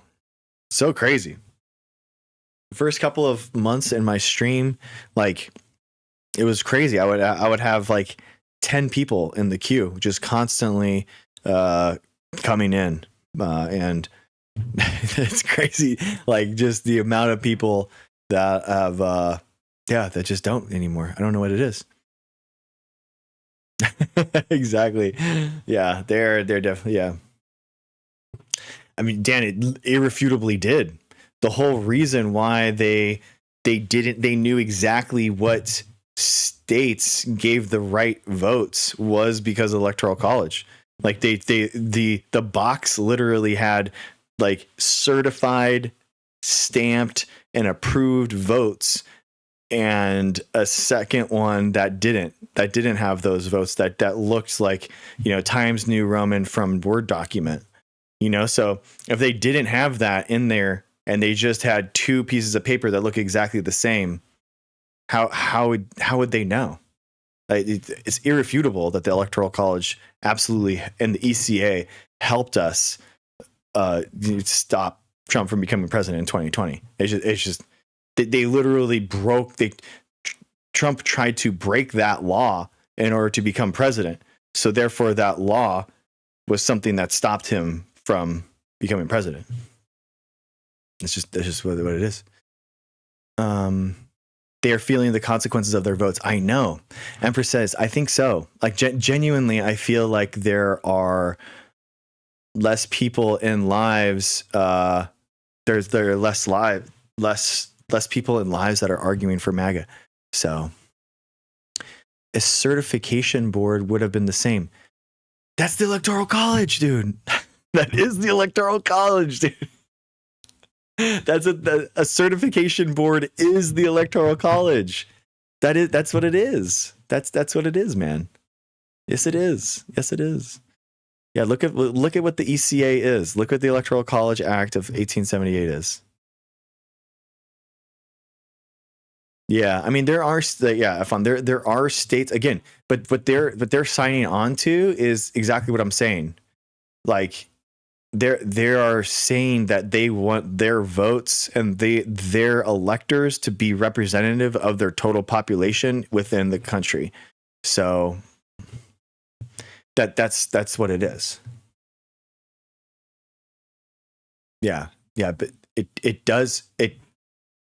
the Electoral College, the amount of voters for each state could just be proportional to their population. It doesn't have to be like a set amount. It can be like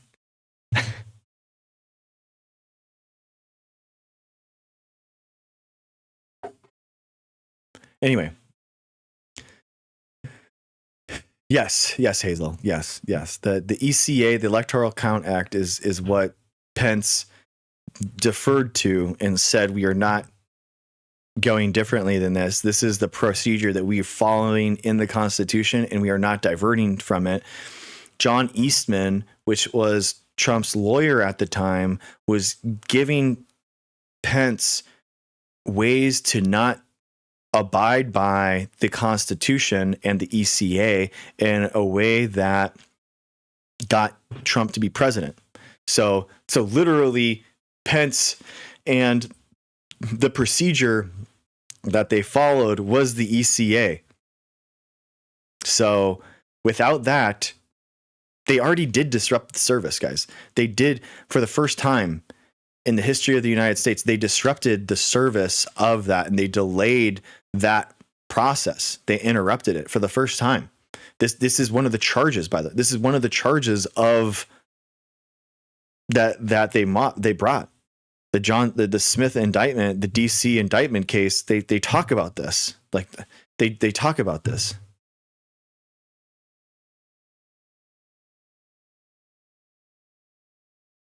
Okay, it's not proportional, dude. It's not proportional.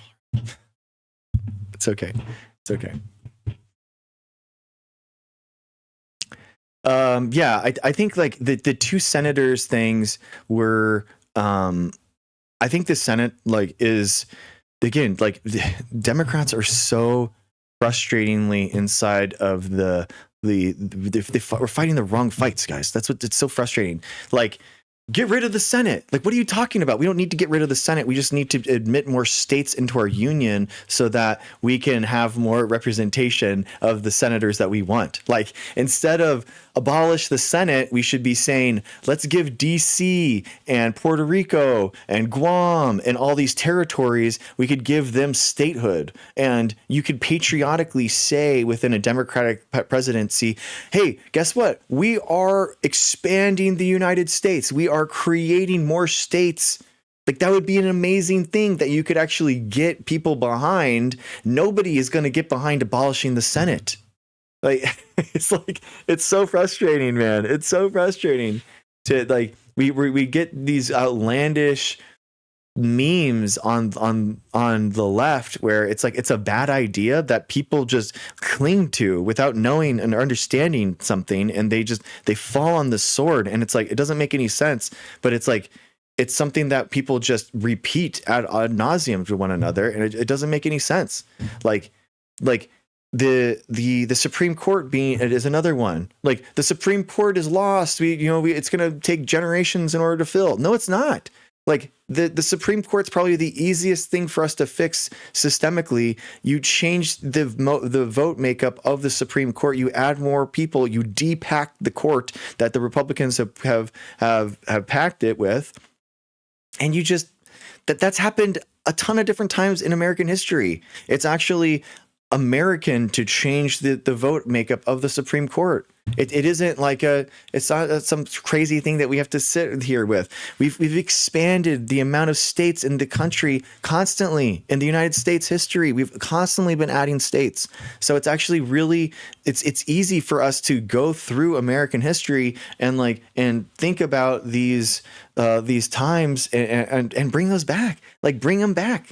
Bring this patriotism back of the things that we like. The shared history of the United States can be what we make it, guys. We can make our history. We can highlight the parts that we want of it. And that's the idea. That's what I want the Democrats to be pushing for, and the structural changes of the country. They're easy. It's not it's not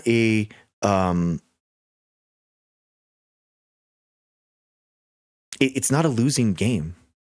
We can, but instead, so much of the left's discourse, because of popular political streamers, and we have these toxic ideas of America bad, and our America's history is plagued and toxic, and they always highlight that, and the only thing that the path that they see these political influencers, right, are burning down the Constitution and starting over again. It's it's so unrealistic. It's so out there. It's we're not even having a real conversation, right? It's like okay, yeah, we'll rewrite the Constitution. Oh, sure, dude. Yeah, that'll be better. It's I don't know. I guess I'm just getting older and more pragmatic in my politics, where it's just these outlandish changes that it's just never going to happen. So what do you want to have in your lifetime? Do you actually want to see progress be made in your lifetime, or do you just want to adhere to these utopian views of how you want your country run and created? For what, man? For what reason? It's not productive. If you don't yeah, it's just so frustrating. I'm from Australia. There's support for your president plus England plus parts of Europe, half the population of America. Trump is the best president we've seen. What is that you want us to see? Yeah, I don't think Trump is the best president for sure. Or what would you like this side to do? What, the pro-Trump side? Are you saying both Dems and Repubs actually work together for the people? It's the Constitution, law, or freedoms? I don't know what you mean. I'm sorry.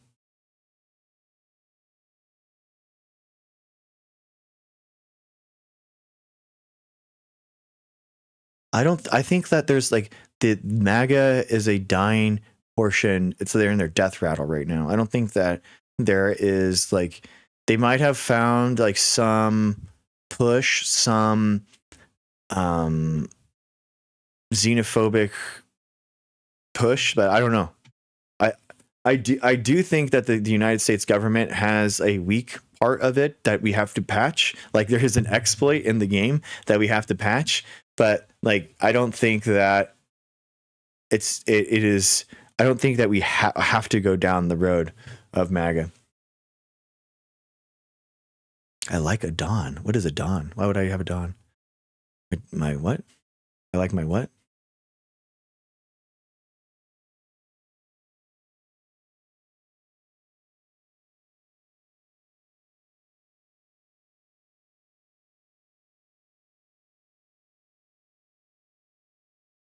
like Trump, what is it they are missing that you see and they don't?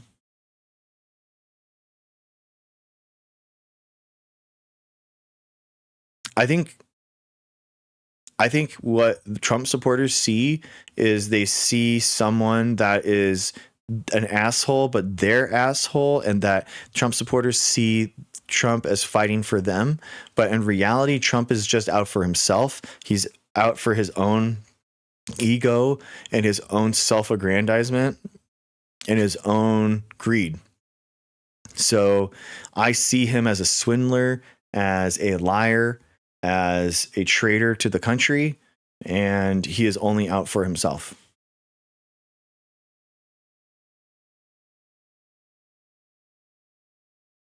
That's like the most succinct way I think I could put it.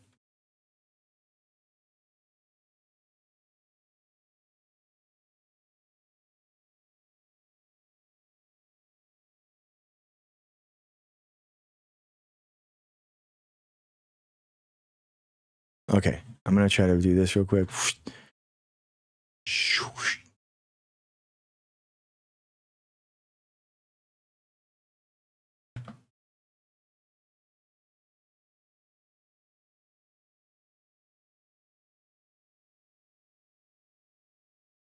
Whoop. Whoop.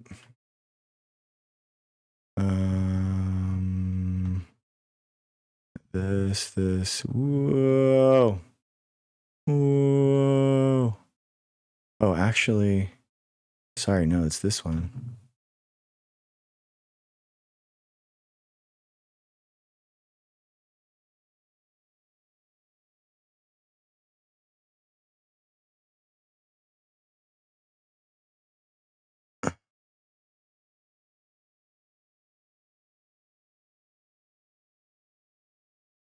Okay. Sweet. All right. Now let's see how this goes. Doot. All right. Sarlinko was hanging out. She wants to invite.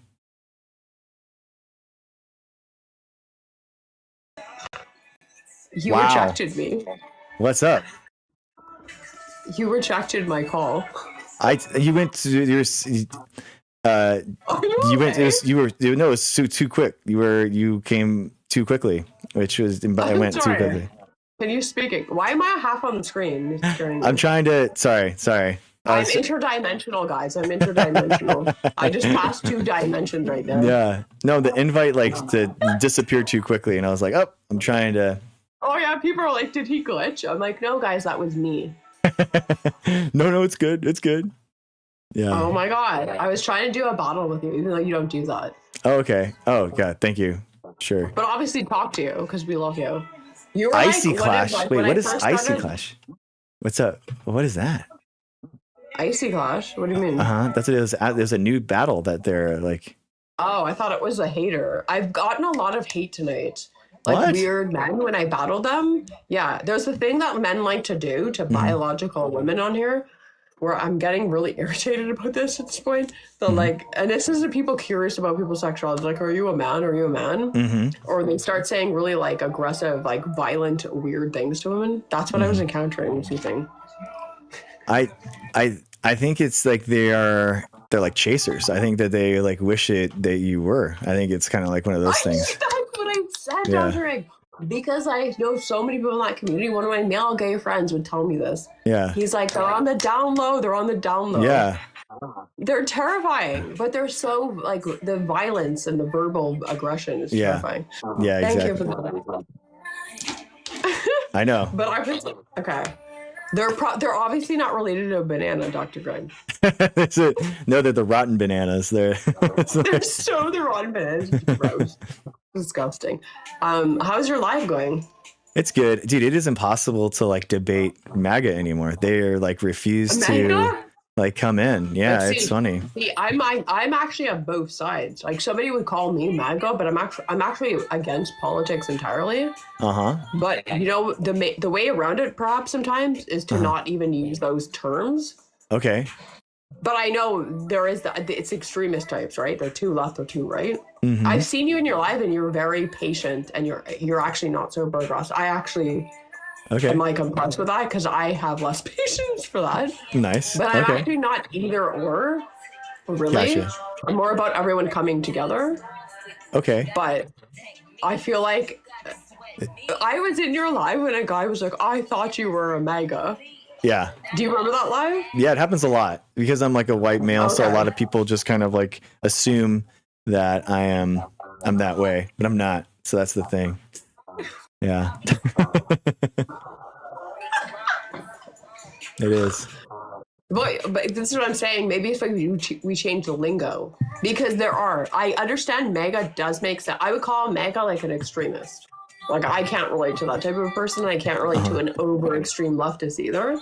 Okay. I'm like more in the middle. But I mean, But I know exactly what do you think that like, I mean, there has to be some political issues that you don't think that you would be in the middle on, right?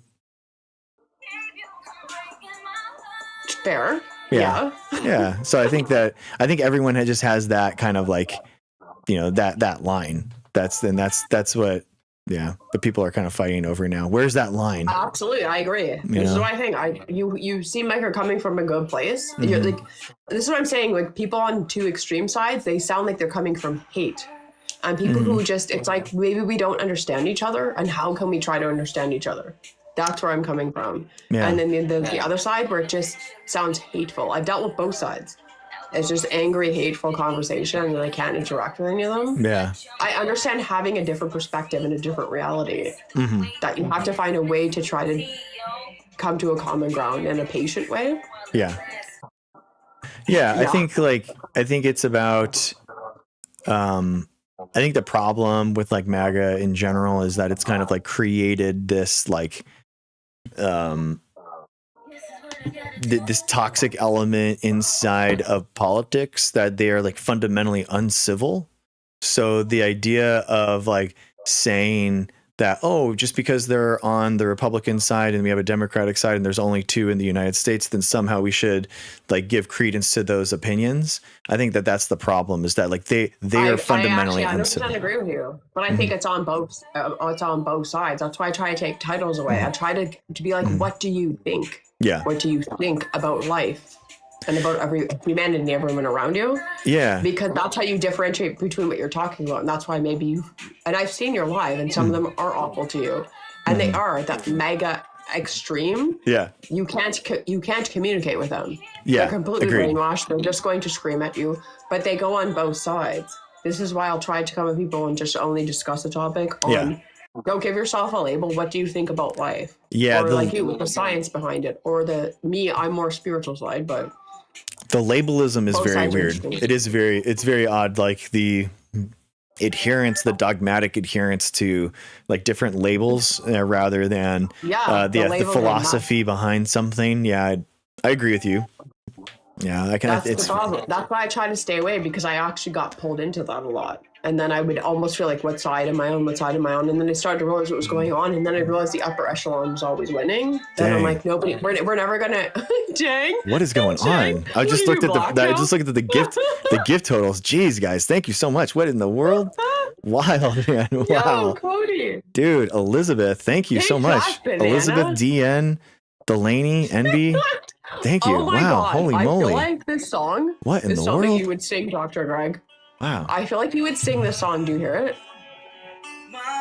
Oh yeah, it's back in the day. The Backstreet Boys? No, dude, NSYNC all the way, man. What are you talking about? This song, it just came on. You would be Backstreet Boys, dude. NSYNC was No, objectively better. I'm not. I'm actually like old school rap. I'm very okay. I thought you were about to both sides NSYNC and Backstreet Boys too, and I was like, oh my gosh, dude. That's you. Come on, this real time. Oh my God, he's getting more guts. Oh my God, I know. Yeah, I mean, I think that we have like the problem. I feel like is I don't feel like the right. I don't feel that it is like a polar extreme of like the left is like gone too far like in our politics. I don't see any of the politicians or the people though. but that's the problem, is that like the people are like we can magnify individuals on social media so easily, and I think that we do a disservice by like looking at people on Twitter and then thinking that that represents like the population, that's the politicians. But Yes. but in the right, but on the right wing, right, we have MAGA, and a lot of those people that are the most extreme on social media are literally the politicians now. So that, I think that's the biggest both, problem. Though. It's both though. But who? We under the politicians, I think, are the ones that can save all of each other. We all listen to each other and not them. That's my feeling on it. But who do you see in the government? And I don't trust any of them. I know, I would trust us more. But what are you talking about? Probably is offsetting to you. Who do you see? Like, what policies do you see as going too far on the left that you feel like there's a justified reaction to on the right? Do you know what I mean? Like, what are the? I don't think there's a justified reaction on any other side. Both are bad. I don't agree with. I know where you're going with that. I'm trying to be careful in both of our lives, but that's what I don't like about TikTok, that you have to be careful. I agree. I know it's really annoying. But what are the policies on the left that are too far, I guess? So the way I'm looking at it is not about policies. The way I'm looking at it is more human behavior. That's where we differentiate on that. It's I'm just watching human behavior, how they react to each other, and I'm watching how they react to each other online, and how unhumane we are to each other, and how much you don't listen. That's why I said, even though you're saying like MAGA, I've seen you have them in your live, like as a guest, and you were like, you were actually the first person who had an opposing opinion, but you were actually patient with them. Yeah, you weren't just like screaming. I was actually like, what the fuck's this guy talking about, and helping you out. But you were very patient, this is the issue I'm saying, is that people aren't. How are we ever going to come to a commonality? As you said, policy, all of that, but we're not listening to each. It's about listening to each other. It feels like a very defensive standpoint at that point, but we also need to understand what the reality of the situation is. And I know you're in science. He's the scientist, so he has that background, and we don't want to ignore that. We don't want to ignore reality and whatnot. Yeah. It's when people come in with hate and they're not listening anymore. We're not being objective, and we're not being understanding of each other, and we're just we're being controlled by some identity behind us, where we just need to argue, even though it doesn't make any sense, or you're having cognitive dissonance, and you're like, I just need to argue this point. You know what that means? Like, okay, but so from what if I can distill your point, is that from what I hear, what you're saying is that just so that we're on the same wavelength. From what I hear you saying is that it's not so much as like the policies that you think are like too extreme, as much as it's like the people online and the people that are espousing those beliefs. We're not even at that level of listening to a policy. They're not there. They can't hear you. They're too busy arguing. They're so low vibration. You can bring a fact, nobody's going to hear you. Yeah. They're so low vibration that they just want to argue. So how do you get somebody out of... I guess I see it as like especially in Trump's America, like there's that noise, and then there's that rising above the noise to actually making policy, and that policy that's being pushed by Trump and the right is appreciably anti-U.S. Constitution. It's treasonous what they did with one of the elections. It's pushing xenophobia against immigrants. Like these aren't just like ephemeral kind of like talks that we are having that are on social media. This is like concrete actions that we are kind of looking at and being like, this is harming people directly. So I feel like for sure there is, social media algorithms that push the most extreme people into people's face, and you see that and you're confronted with that. But my real thing is not just like what they say, but it's about what they're doing, the actual change that's happening. And I think that change is really bad and detrimental to our country. Does that make sense? Yeah, no, it was just because I was like a bit worried. I thought I was going to get I've almost been like, I got like 5 warnings tonight already. How do you not get warnings? I thought a warning was going to come in. Oh, okay. When he was talking, I was like, he's going to, maybe, I guess I've been doing lies before I met you. I've gotten banned many times. I have That's why too. I'm like careful what I say. Huh? I am too. I mean, but I don't use TikTok language. I just use words that are, I guess I just use words that mean the same thing, but are not hopefully, triggering the banana, so the algorithm. That was the greatest segue back to the original point. But that's what it is, triggering like the algorithm. I like to call it like the machine that's running everything. Like I try to find other language to use on here because it's the only way around things. But yeah, I mean, I understand what you're saying. I understand where you're coming from, but it's like because of the education you have. I have similar education, even not as high as you. But I also don't believe education makes anyone smarter than me, and I don't think you think that either. But I agree. You have to understand that like people sometimes it's not even about like I need to get them to understand and like educate them on thing. It's about getting them out of the defensive brainwashing of just I need to argue with you because I'm just brainwashed to argue with you. And you have to start simplistic almost at first. I totally agree. They're never going to hear you. You can give them all the facts on the platter. They're never going to hear you. I agree. I've seen that happen. Like I've had it happen to me. Yeah. I mean, I think my way of going about it in this era of like disinformation and crazy conspiracies is trying to like if people. I love some of them though. I mean, yeah, dude. I'm Scorpio. Wait, what sign are you? I don't know. Well, no, wait. You don't know. You, if you believe in this stuff, you should be able to tell me what it is and just know. If I believe it, no, I'm saying I some of the conspiracy stuff I like because I love just like mysteries and that's more like a passion, like draws me. But conspiracies I was switching to zodiac signs. But conspiracies aren't mysteries, are they? The conspiracies are just ways of understanding a complex things very simply. Right. Yeah. Which could be a mystery to somebody, depending on who you are. But you're removing the mystery. What's that? You're removing the mystery because it's just because everything is just a conspiracy. It depends on who it is. Some people don't think everything is. Yeah, I'm happy. That's the titillating part. How exciting! I don't know. I'm a girl though. Yeah. He's like, yeah. You don't know what sign you are, Dr. Greg? Well, I'm asking you. I do, but I'm saying that if you Virgo? If you believe in this stuff, you should be able to tell me what sign I am and be 100% correct. Are you a Virgo? No, I'm not. You're not? No. Oh. Are you a banana? Somebody in the chat said, are you a banana? 50% actually. I know you don't believe in that. So I'm trying to be charming and funny. No, I'm a Libra. Naturally. Oh my God, you're a Libra. Oh yeah. Oh, I gotta go. Imagine. No. Girls in his chat. How many Libra men are you dealt with? What does that even mean? What are you talking about? I just want to see your chat pop up. They love it. The girls will know. What, isn't that like you're librarians? Isn't that what we are? We're like librarian. That's what we are.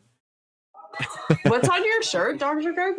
Oh, Kamala Harris. Oh, I thought it was Madonna. I can see it. Yeah. No. He's a half banana Libra. Yeah. Yeah. I know a lot of people think zodiac signs are stupid. I don't get it. I'm here also to entertain. I'm half serious and half entertaining. Okay. And I literally saw a video about bananas earlier. Oh, and I was wow. going to send it to you. That's fun. Congratulations. Big. That's big. I know. No, it was about a Japanese man where they're trying to punch him and like make him break character and like feel pain, and he was eating a banana the whole time. Someone asked me, hi Elizabeth, thank you for the gifts. Are you wearing the poppy for Anzac Day? No, this is a boutonniere that I have that I've been wearing. Oh, it's one that my wife made for me actually. So she's yeah. I just have them connected to my my jackets, and I wear them. I think it's cool. It matches her lipstick. I think that's kind of cool. But no. Oh. Do you match your flowers with your t-shirts? Well, hey, Nothing? good for you. Nothing. And and your 4 kids. He has I still remember that the 4 kids, 18 months apart. I feel like that's so Yeah. fascinating. I have 4 kids. It's true, but it's true. No, but the time, the 18 months, that's so interesting. Well, I mean, it's on average 18 months apart. It wasn't like it was So just I know, naturally kind of like he's I happening. planned it. I planned it. You actually, I mean, like breastfeeding, it naturally creates a birth control. So like you naturally just don't have kids when you just like start, beginning that process. So it kind of just naturally happens. Sorry, what you're saying is when a woman's breastfeeding, then they don't get pregnant? It can decrease the chances of getting pregnant. Correct. Yeah. Oh, okay. I don't know. I haven't been pregnant yet, so I'm just making sure. Your body kind of Shit. your body naturally kind of goes, hey, we got something to worry about. Not to say that this is. We got somebody to take care of. We can't implant another one yet. Yeah. So it's like it's one of those things. I actually don't know that much about it, but that makes sense actually. But that's why obviously then you don't see a child cool. being. My wife just said it's lactation and amenorrhea. Amenorrhea. Okay. Okay, that's What's cool. your wife's name? I'm gonna follow her. Mrs. Dr. G. Oh, fuck yeah, I love it. She is. Yeah, she's. Did she have TikTok as long as you? No. She joined because of this. Oh my god, girl! Yeah. When I first met her, man, the first time I met him, I thought he was gonna troll me and be rude because I get bullied on here. And he's like, "Can I tell you a fact?" I thought he was gonna be rude and degrade me, and he's like, "I'm gonna tell you about bananas." I'm like, "What?"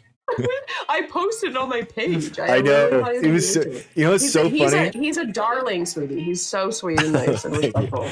It was Miss Banana is her name. Somebody in my chat said, "Is her name Miss Banana?" F-on, amazing.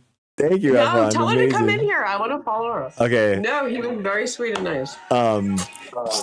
Yeah, Mrs. Dr. G, you can like click her little thing right here if you want to like. I can't because I'm not in your life. She has to come in. Yeah. I'm telling her that she can. I think it's like. Let me in her. Yeah, there she is. Oh, my God, nice. Yes, girl. Dude, she's oh my God. always posting the baddies. No, I totally thought he was going to be rude to me, girl. And then he's like, "I want to tell you a fact about bananas." Dude, it was so funny. I went back to look at your clips and watch that. Yes. And it was so, I think you were like maybe like the 3rd person I had ever co-hosted with, like genuinely. Yeah, so it was like, I had not done, I had no script. I was so awkward and I'm just like, I know. Hey, I want to tell you about science. I know, but that's why I thought you were a troll because I recommend they act like that, and then they're like, "Are you a man?" Or they start saying horrible. I was waiting. That's why I actually, when you could watch the clip, I look like I'm not really engaging with him. I'm like, "Oh, hi." Like I'm kind of it's very awkward. That's a very awkward conversation. No, but then I'm like, "This guy's awesome. He just gave us a banana fact." And then people were tased like, I didn't know this about bananas. It was a really endearing interaction, but I had no idea. So. It's so funny because like that we met the Mrs. Banana. I the first couple days, like I didn't have any science facts. I didn't know what I was gonna do. I'm the co-host, so it was like. And it was every co-host. I didn't know what to do. I was just saying the same thing about bananas and You did a good job. It was so to funny. The point I thought you were like a troll, like hating on me and gonna make me insecure and feel bad about myself. And then I felt bad because I was like being standoffish. I'm like, oh, he's an asshole. I'm like, oh, he's actually being nice. I was like, oh shit. Yeah. You're like, I just want to tell you a fact. I'm like, okay. It's funny. I've gotten out of like the TikTok like battle like thing and co-hosting. It's hard. It's hard because it's like I want to like engage people and co-host with people, but I don't know how to get out of like the weird conversation. It's really hard to find someone that's actually wants to discuss anything because they're literally just like on their phones or they're doing something else so they mute you, and it's like they don't want to have any kind of conversations. It's like it's so annoying. Just be you because you were new on TikTok. I'd been doing battles for like a few months prior, but I didn't mute you. Just trust the energy, right? Sure. So if you I still get assholes and horrible people that make me feel like shit or it's some weird, it's not even a political bait, they're just a psychopath. Yeah. Then just end it. But then we would never have mentioned been TikTok, right? I know. You got to just trust the process, right? I know. You build a community on here. That's how you build a community. You just meet a good vibe. Thank you, Efon, for the gifts. I appreciate you. Thank you for. Sorry, I should do this real quick. So bad. I'm so bad at the TikTok things. I'm like, thank you guys. No, my AI just said. Thank you, Elizabeth. My AI. Do you have AI summary in America? It just said discussing why a Miss Banana fact was charming. The AI's talking about your wife. Nice. There you go. Yeah, thank you guys. Thank you, Elizabeth Vodka. Oh my god. That's the name. Kiku. And Mrs. Dr. G got in there. Okay. Thank you. The Heatherish things. Thank you. Yeah, oh shit. You're beating me. No, just keep at it, because I honestly think you seem like somebody who has like a good essence, a good soul. Like once I realized you weren't like being horrible to me, that's why I always follow you all the time. You're gonna meet bad people. Just keep doing the coast. When you sense a bad vibe, just end it. End it. But then you might meet other people like me where it's a good vibe and you're fine. Yeah, just end it right away. It is really sick. I genuinely love like the TikTok like voice chat. I think that is what really stands it above all the other social media platforms, is like the video chat and having one-on-one conversations, or like having the panel or the group chat idea, where I think it's supposed to be like everyone has their camera on, but everyone just goes no cam and just like talks, which is so lame. I hate that. If you're in a panel, you should I always demand if you're in my panel, like you're on camera. Yes. I never, because they know then you're live safe for 30 days, because people love anonymity. Yes. People hide anonymity, and they could just be a troll. They don't even have a belief. They're not left or right. They don't even care. They're just somebody wasting your time. Exactly. So you need to sit through that. You need to figure out who people are and who are serious. And that's the unfortunate price you pay on here. But the one way around it I find oftentimes is pull them up on video. Yeah. Force them on video. Every guest person I pull up, I force them on video, or I'll take them out. No, I totally agree. It's the only way to do it. You have to on here. There's so many lunatics. Yeah. Thanks, Cody. I tried other platforms, and it was very weird. The vibes are even weirder. It was checked out. Whoa, dang. Oh my gosh. What are the platforms? Amazing. You Mingle. I know, I won. I tried. What are the platforms? I tried You Mingle. I saw there was a bunch of people using it for debates and stuff. So I was like, oh, okay, maybe I can like try You Mingle, and it was very odd. It was very odd because like you're on like doing a show, right? And they aren't, and they know they have that power over you, so they can like say those gamer words, or they could like get you in trouble, you know? And do they really have power over you? You have the power. Well, I mean, yeah, they have the power to like get your live shut down if they say some really obscene things. Yeah, for sure. I guess if it's on in here, I think they changed the realms where on here, if somebody's a guest, their live gets banned if they're a guest on here. I don't know if you know that. Dude, that's how it should be, and that's how it has been. I have definitely gotten like a 3-day based off of one of my guests saying misinformation. It's crazy. Oh my god, I've been banned for like my shirt. Hi, Spark. Me too. My shirt. I had the girls were out. Listen, the girls were out. Okay. If you show your boobie, we're fucked. If you pull your boobie out, we're fucked. I'm sorry. Yeah, I know you're married, but all the women in your life, calm down. 65%. He's gonna pull a nipple out. Hey, 65%. You know what I mean? Everyone leave him alone. He's married. It was so funny. I was on this panel. Yeah, you got banned, Large Father, so many times. I had no, but they changed it on TikTok where I used to have that happen, but now the guest gets banned. That's why I bring them on video. I'm like, ooh. Oh. Wait, when did this happen? When did the rule change happen? A few months ago. Because that used to happen to me. But I'm always reported. I'm very opinionated. I'm very not even politically sometimes. I defend people. Yeah. I'm very sort of personality. Sure. I feel like your wife probably is. I feel like I feel like she's just I don't know. What's Dr. Greg's wife? What zodiac sign is she? I don't know. Oh, I have no idea. I think it probably is. It probably has to be the same because like we actually have like there are 2 weeks the same. I don't know. I would think so.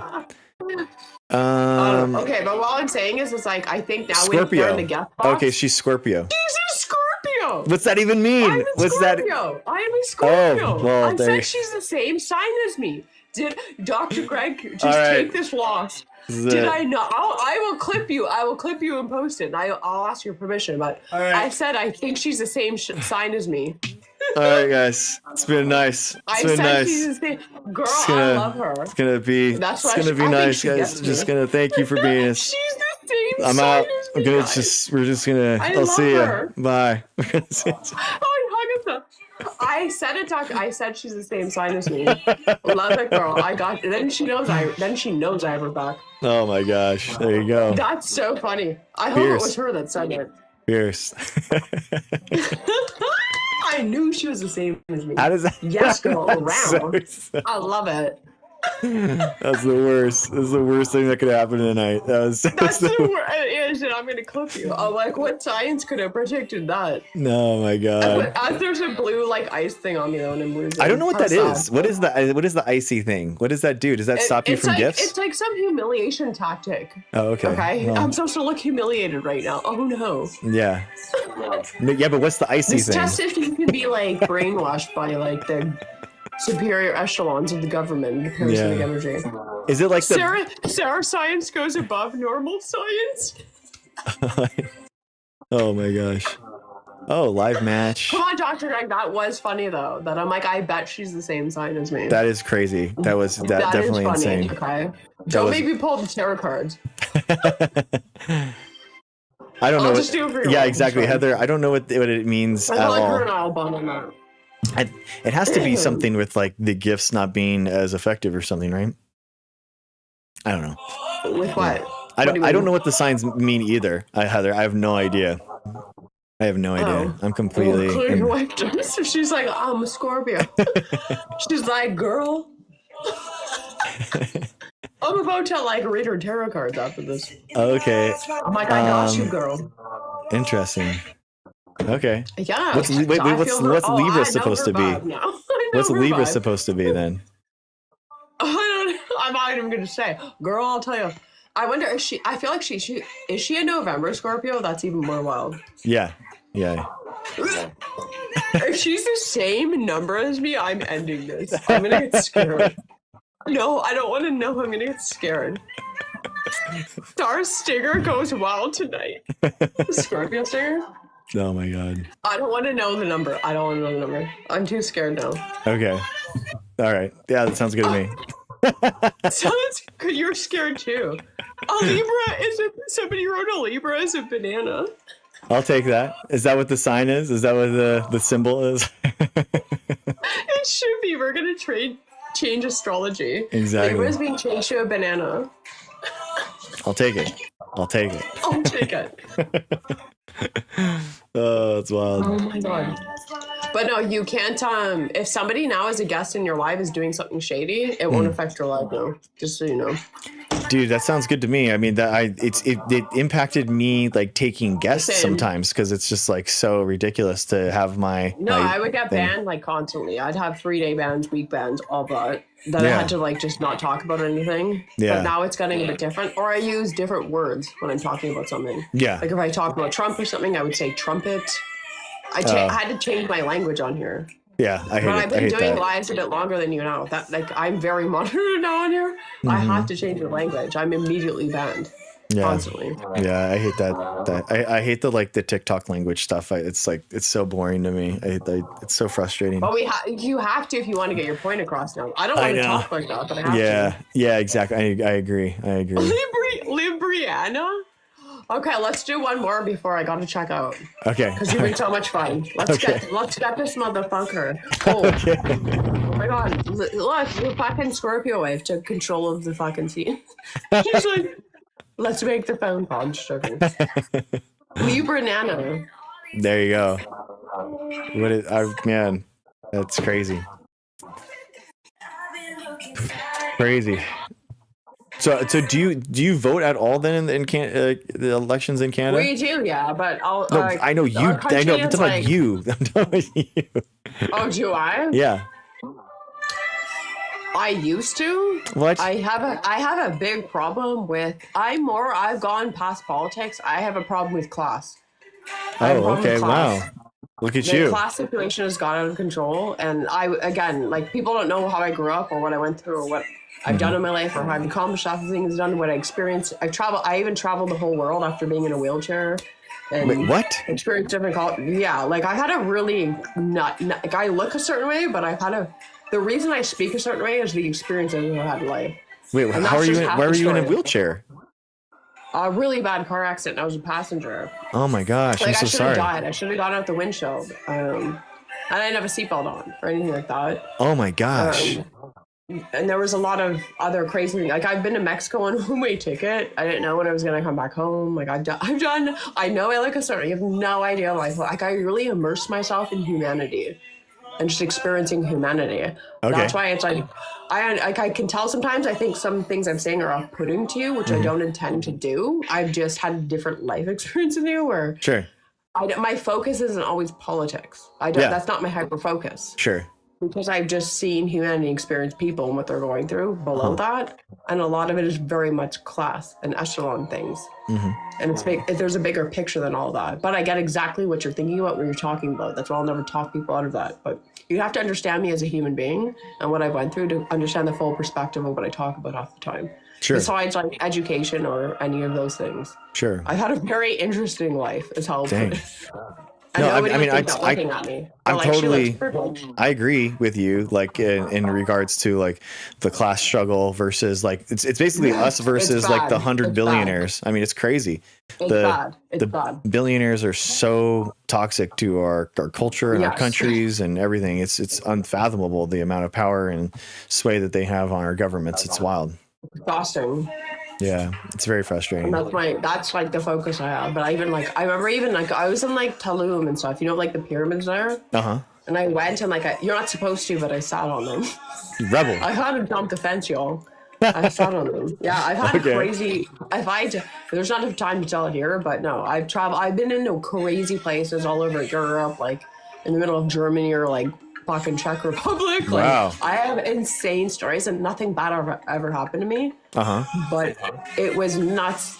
The interactions I had with people and like the humanity I saw and what was actually happening in the real world, and how much I understood between every culture and every country what's going on here actually, and how misunderstanding we are of everything in each other. That's why I always say I can't handle people when they're so on the opposing ends and they're just arguing. Yeah. I'm always saying we need to just have a conversation, just calm down, take your ego out of it, just have a conversation with each other. Yeah, it's interesting. Like doing GeoGuessr. I've been trying to like play that game to kind of get more like worldly, just in general. And it is wild to me how similar the globe is, and also like how like different things can be, but also like you see similarities of how humans are all living together in the world together for sure. And nothing's what you think it is until you're there. You'll realize like how brainwashed you are where you live to perceive another place until you go there. Yeah. And you experience people and their humanity. I'm like, what the hell? It's not even what I thought it was. Yeah. You connect more with the people than everything that's governed you in the system. Yeah. I definitely agree. Yeah, it was really cool. That's just because I got lucky and I got to travel the world for 2 years. I had no agenda. I had no itinerary. I could just travel for 2 years. Wow. I just went. I didn't know when it was going to end, and I just went everywhere I could possibly go. Dang. It was insane. Where in Mexico did you The stories I have go? are insane. Where in Mexico did you go? I started, I've been there a few times, but I started in Cancun, then I was in Playa, then I ended up in Tulum, then I was in Cozumel. I was getting close to Belize. Like, it was getting dangerous, like where it was. Dang. But I don't know. Nothing bad ever happened to me traveling though. Who did you go with? A lot of my trips were alone, Doctor. I did What? it alone. Are you serious? Like, wow. No way. Okay. No, but like, not to be like weird, but it was like, there was a few incidents in my life, like my father had passed away and his biggest regret was not seeing the world. And I was like, I'm going to do it. And then something happened where I got the opportunity and I just went. I just went and I gave up everything and I just went. Oh, like a huge journey. Yeah. Dude, thank you. Thank you, Heather. Thank you, Helen. Wow. Wow. This song is so depressing. Yeah, that's kind of what happened. But that's why nothing bad happened to me, I think. But definitely a lot of life situations set it off. Where I understood what it was like because I said I was in a wheelchair. I understood where the end comes. that I was like, yeah, now I'm going to experience everything I can all at once as fast as I can. But it was super intense. But I literally had no itinerary. I just kept going. Wow. I didn't know where I was going to end up. I was like in Scandinavia. I was like Japan, like Thailand. I was like on an Jeez. elephant. Everywhere. I was all over the place. It was Wow. crazy. That's amazing. That's really cool. I just kept going. Wow. Wow. Heather, one of my friends was saying that she has a friend that's done a ton of traveling all by herself around the world too. Wow. That's impressive. I would recommend that for a lot of women, but in this day and age, I'd recommend being very careful. But I think women need to learn to be very independent in this like new age world. So whoever just said that, good for her, girl. Like keep doing it. It's the most humbling and like beautiful experience you have. And you'll experience the most synchronicities. And you'll find out what zodiac signs. Oh my God. I had to transition to a joke. You did not. There's no way. There's no way that comes up. That's not true. That is not true at all. Then you meet a Libra and a Scorpio. No, you don't. No, you don't. Definitely. 100% no. Whatever. I had to throw it out there, but nothing's going on. Oh my God, this bitch beat me. I do what I can. I know.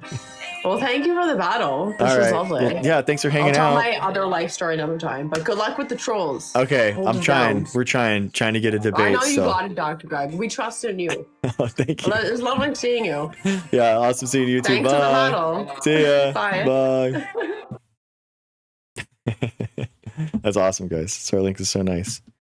Yeah, she is one of the ones that we found on the co-hosting sprint. It was like one of the first people. It was crazy. Like one of the first people that we battled and found in this whole crazy world that we live ourselves in. Yeah, she's nice. Yeah. I go into her live sometimes too, just hang out. She just like has a really laid back live and just like hangs out and talks to chat. It's an interesting change of pace compared to my live. You know, she's just like boom, like open and honest and transparent. And who Sarlinka, the person that we were just talking to, co-hosting with, she's I found her. We met when I was doing co-hosting to do science communication for like teaching. Yeah.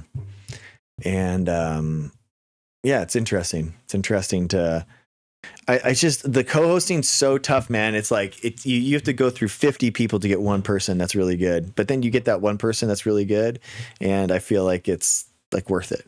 But oh, dang, Heather, cool.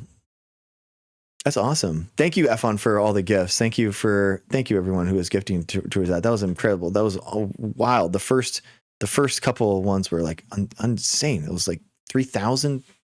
That was amazing. Thank you so much. Yeah.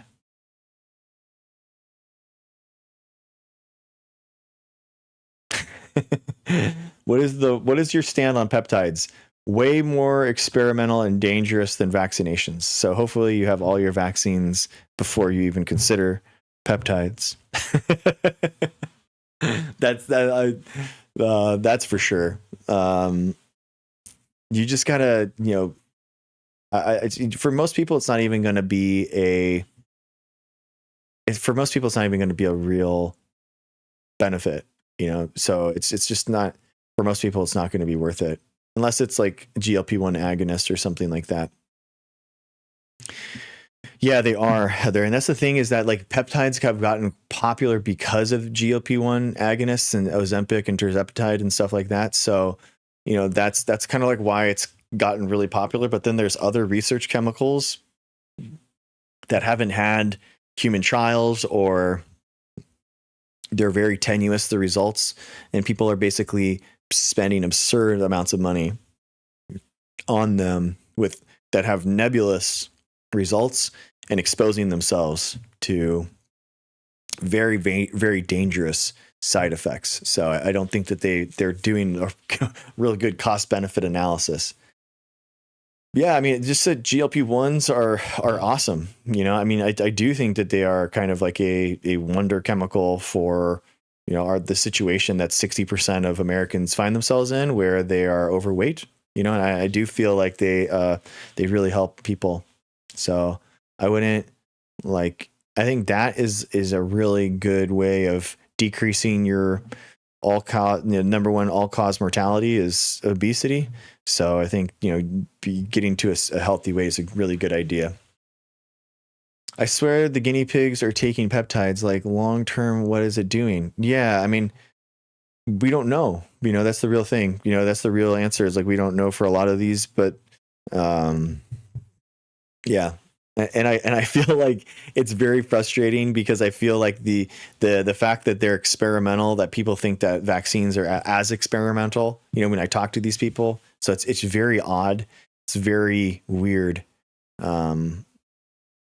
So I don't get it. Yeah, there's tons of pyramid schemes going on. Yeah, people are doing a ton of pyramid schemes for peptides right now. I wonder if peptides long term can help can hurt next in kin. I mean, I don't, whether or not they're heritable, I wouldn't think so. But like, there have been some studies to show that you can have like long term expression change, and actually have some irritability in your expression. So possibly, but very, very unlikely. Unless you're like 90% optimized, 95% optimized, that kind of stuff isn't going to do much. You're better off sleeping more. You're better off tracking your eating, so that you have all the vitamins, that you have all the macros that you need. We're way better off doing that. Yeah, versus like just putting money, hundreds of dollars of a month into that kind of stuff. Yeah.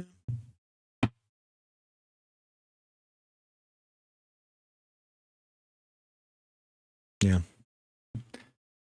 But it's a common question, man. It's a common question. I mean, it goes to show that I think that people are more amenable to like biohacking than I think that we give people to. And it's frustrating, because it's like, why can't we biohack? If you're going to be biohack selfishly, augment your immune system as well. Be vaccinated. Get vaccinated. That's what I don't understand. Like, how can people be wanting to experiment with these things that are nebulous results versus something that we've known for the last 75 years is the best way in order to, combat some of these insane diseases? And yet we still got people dragging their heels. It's crazy. Hey, Robin, how's it going? Nice to see you. Thanks for hanging out. Yeah, they'll drink 5-hour energy drinks. They'll get all their peptides from whatever sources they can, bathtub peptides, and then say that, like, oh, I don't know, vaccines seem weird to me. Like, what? Glutides are indeed a type of peptide, but it's tested and the risks are known. Yeah, twig. That is a twig tea. That's a good way to put it. GLP-1s like Ozempic and those GLP-1 agonists, they are being studied. Semaglutides and tirzepatides are like the most ones that have actually gone through all the stages. Retatrutide's another one that's just kind of coming through. That's one of the stages, but it definitely seems like it's going to be, a good, healthy option for a lot of people that are overweight. So I think that the reality is, guys, the reality is, the thing with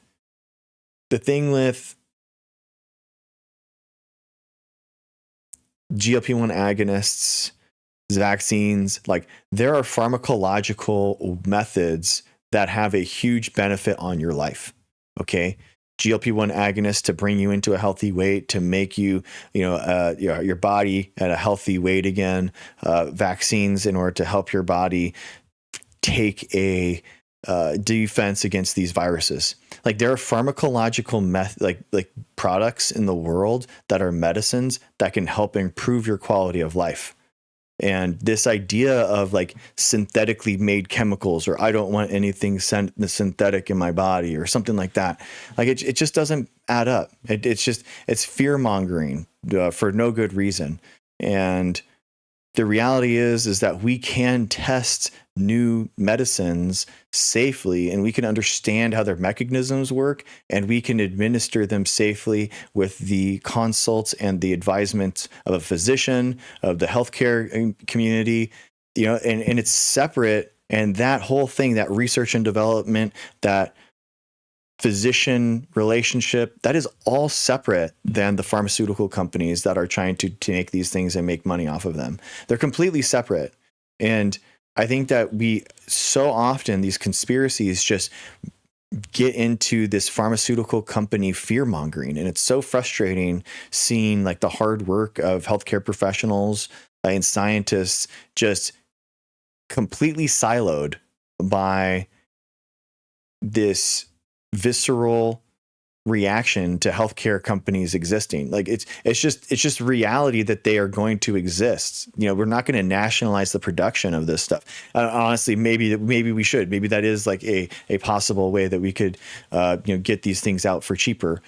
But the reality is that right now, if we need to mass produce, a peptide, a GLP-1 agonist, a company like Eli Lilly is going to be the one that has the ability in order to actually make these at scale. That's just what it's going to be. So that's why they buy the license, and that's why they use it. So, irrational fear mongering about pharmacological methods in order to improve people's lives, I just really frustrates me. Robin, I have a video I'm going to send you with a little video from the UK with Science Denial. Cool, Robin. Thank you. Yeah, I'll take a look at it for sure. Faux show. Faux show.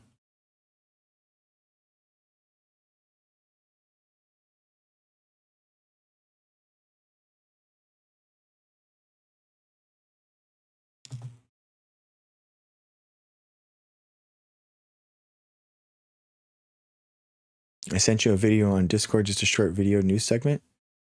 Okay, cool. I'm not set up to do a video right now, but in the future I will for sure. I'll do it like next stream or something. So, thank you. I appreciate that, Roman. Thank you. Or maybe I'll do a video or something on it or something.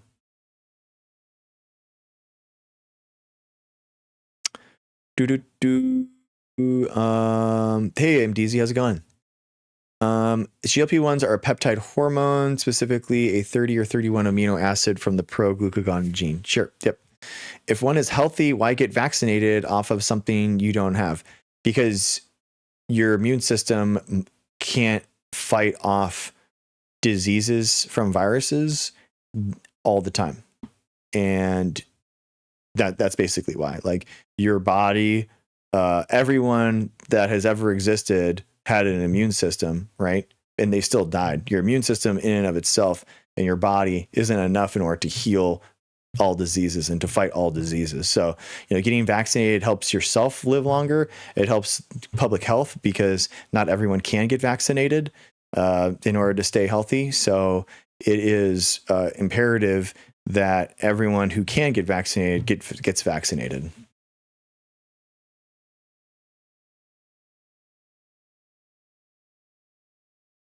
Oh, interesting.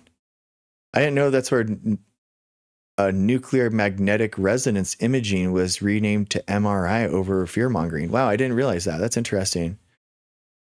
Yeah, all viruses are bad to catch. Yeah, you never want to be on the receiving end of a viral infection. You want to add as much defensive capabilities as possible. And your immune system basically has two aspects of it. Has like the physical and then the learned. So the physical immune system is basically kind of like an obstacle course that your body has, which is kind of like the mucosal membranes, like the different barriers. It's kind of like the ninja warrior course or something that it has to go through in order to invade the right cell, right? And then the learned one is the ones that your body takes in to target those cells specifically based off of seeing the attacker before and then learning off of it and then attacking it again. So yeah, imagine supporting science and funding it to fund research to actually find cures to disease. I know, that'd be amazing. Yeah. Fun. The scientific terms are innate and adaptive. Yeah. You want the vaccine instead of the virus or the disease that can be fatal? Yeah. Yeah, there's side effects to viruses, right? There's side effects to viruses, and the side effects from vaccines are always going to be less than that. Like there is no like side effects from vaccines innately, right? There's side effects from the small amount of antigen or like vaccine that's being produced and shown to your body. And so you don't live in a world where it's like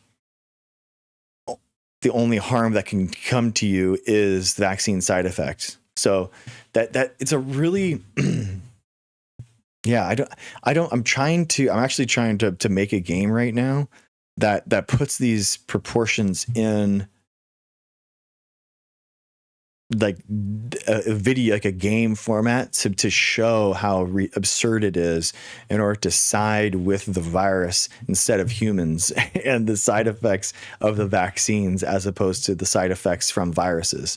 Like I'm trying to figure out a way to show these things.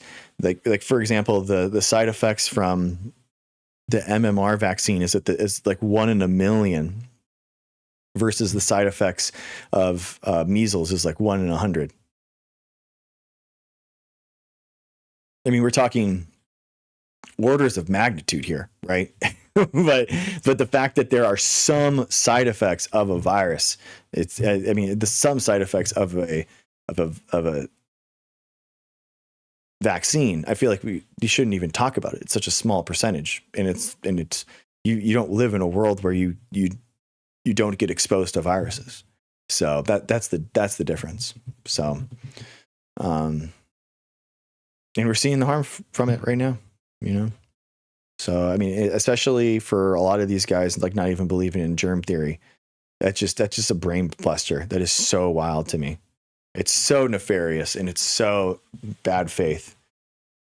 So bad faith.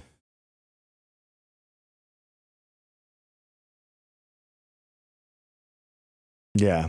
Because if you think about their point of view, if there are no viruses, then the only thing that exists are the bad effects of the vaccines from the side effects. So it's like very convenient, right? It's very convenient because there's no viruses to fear. Oh, like so, but that's not the world we live in, you know, and that's what we're seeing right now. So I don't know. I figured like a game or something like might be an interesting way to kind of explore this concept. I'm going to try to explore it and try to make it just like a little web browser game, you know. They would rather have the virus, unironically, Helen. Yeah, exactly.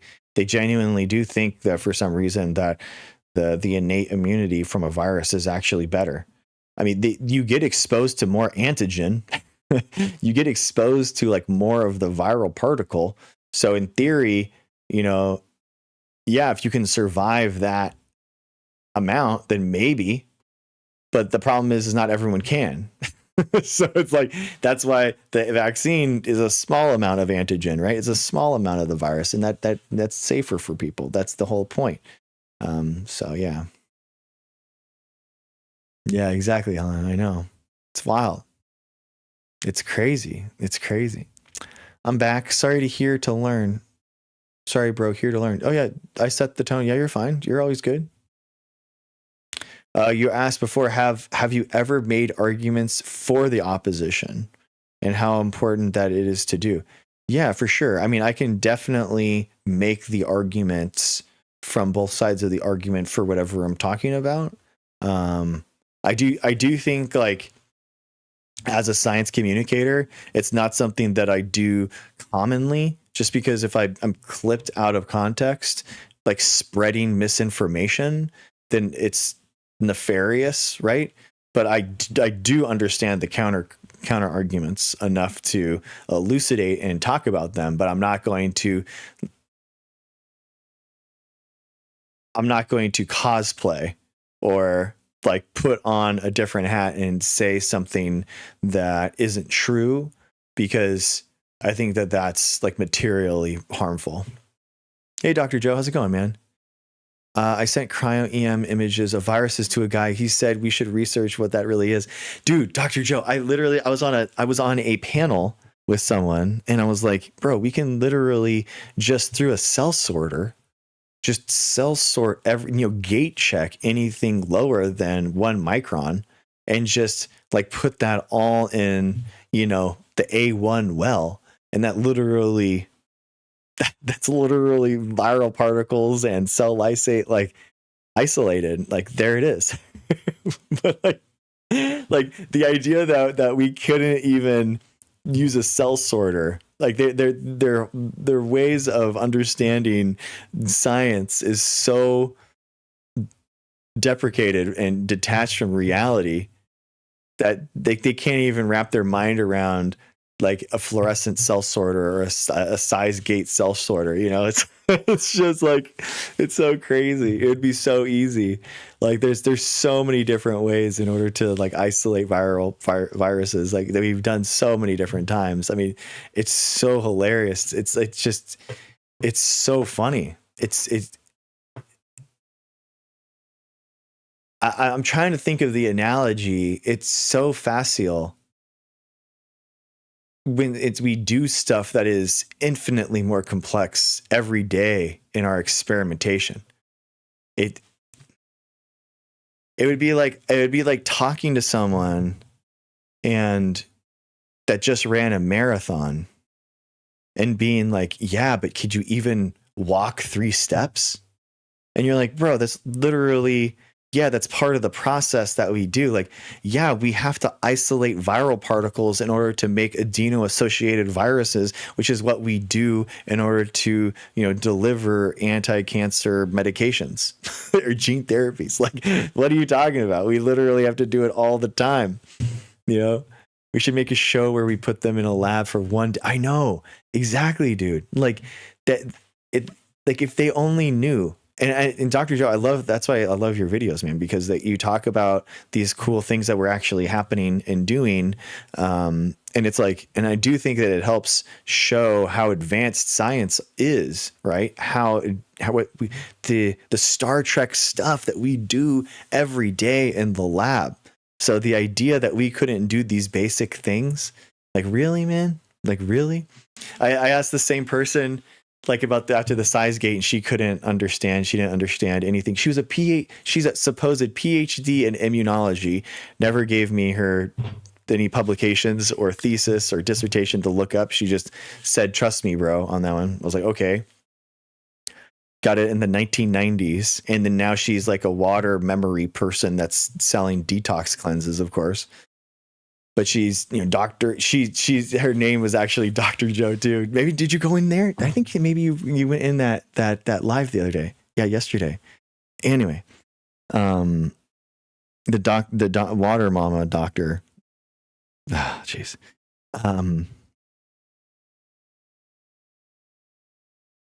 I forget what the question I was going to ask her. Oh yeah, I was asking like, if we infect some bacteria with bacteriophages and we sequence both of their genomes, where is that genome coming from? And she basically said that, no, what you're doing is that you have to prove that genome is of a virus first, because you haven't proven that viruses are real. So therefore, just a unique piece of DNA or RNA sequence isn't going to be proof of a virus. And I'm just like, what? Like how would that make any sense?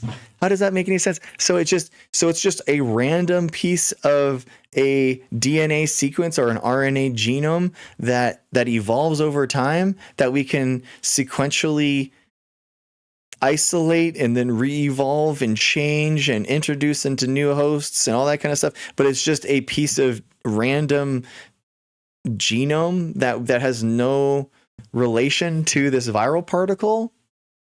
Like, come on, man. Like, how dense do you have to be? Oh my gosh. I know, right, Dr. Joe? Like, I feel like it's It's so crazy. I think it's so nefarious. It's so nefarious. I'm so sick of them. Yeah. Anyway, I laid into her and I didn't give her any quarter, and I'm totally okay with that. They were really frustrated that I didn't like treat her with kid gloves, and but I refuse to, man. Anyone that is being a charlatan snake oil salesman and using some supposed 40-year-old PhD that they have and use that as some type of space to sell kits. There is no quarter for people like that. They're literally creating the disinformation. They are those people higher above, that are pushing down, and it's not okay. Oh, yeah, exactly. Dr. Joe, it's great. Yeah, the spine is fake. Prove to me that the spine is real. You just have just random discs that are in there, Exactly.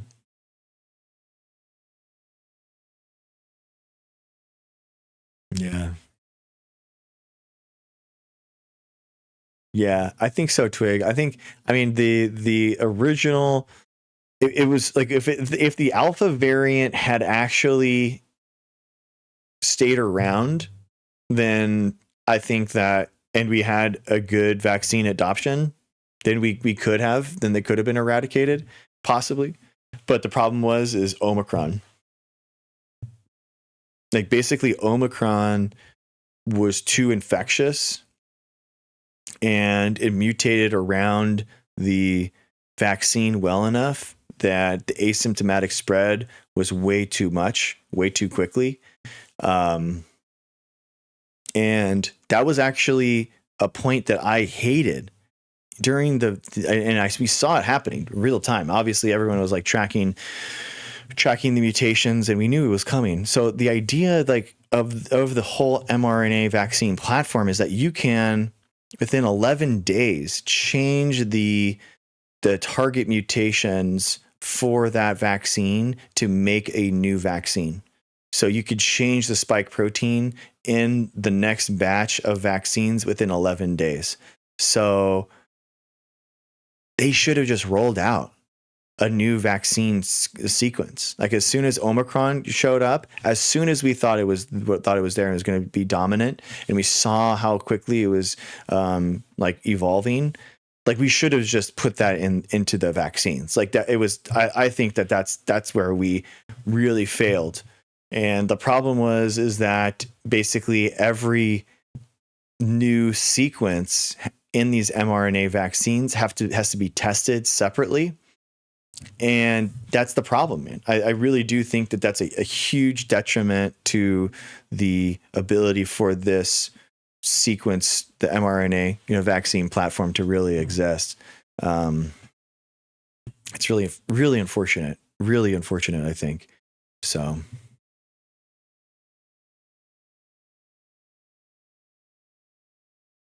Oh, cool. Yeah.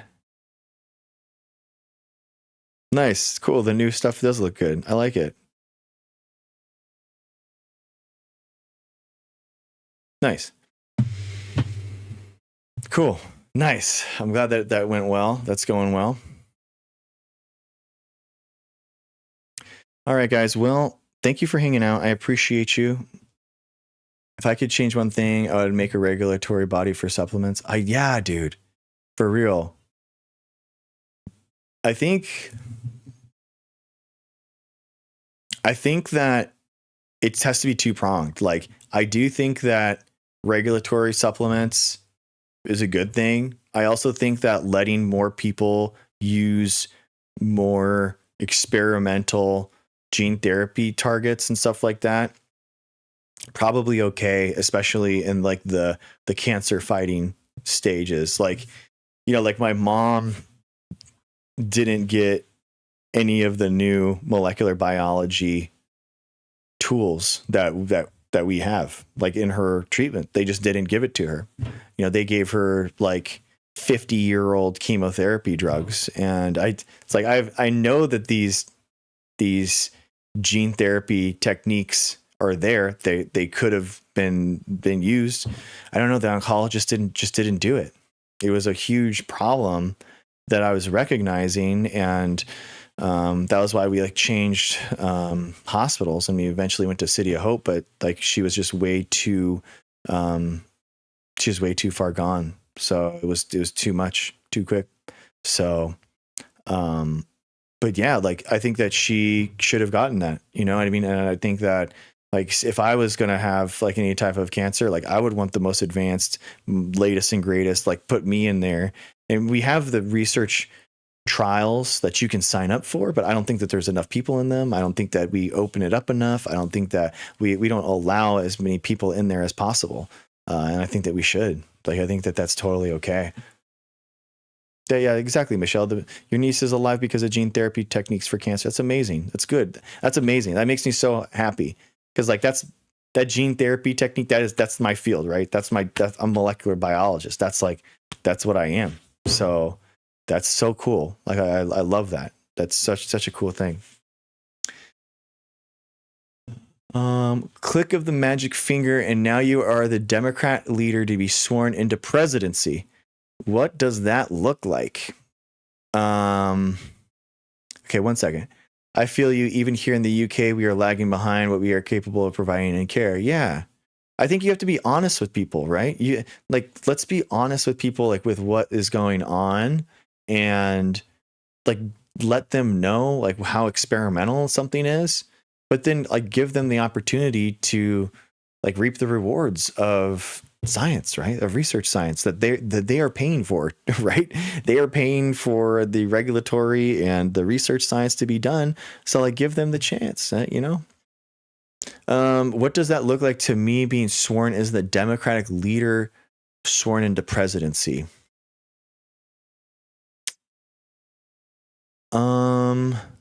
Man, if that is happening today, yeah, I mean, you're probably looking at a lot of things like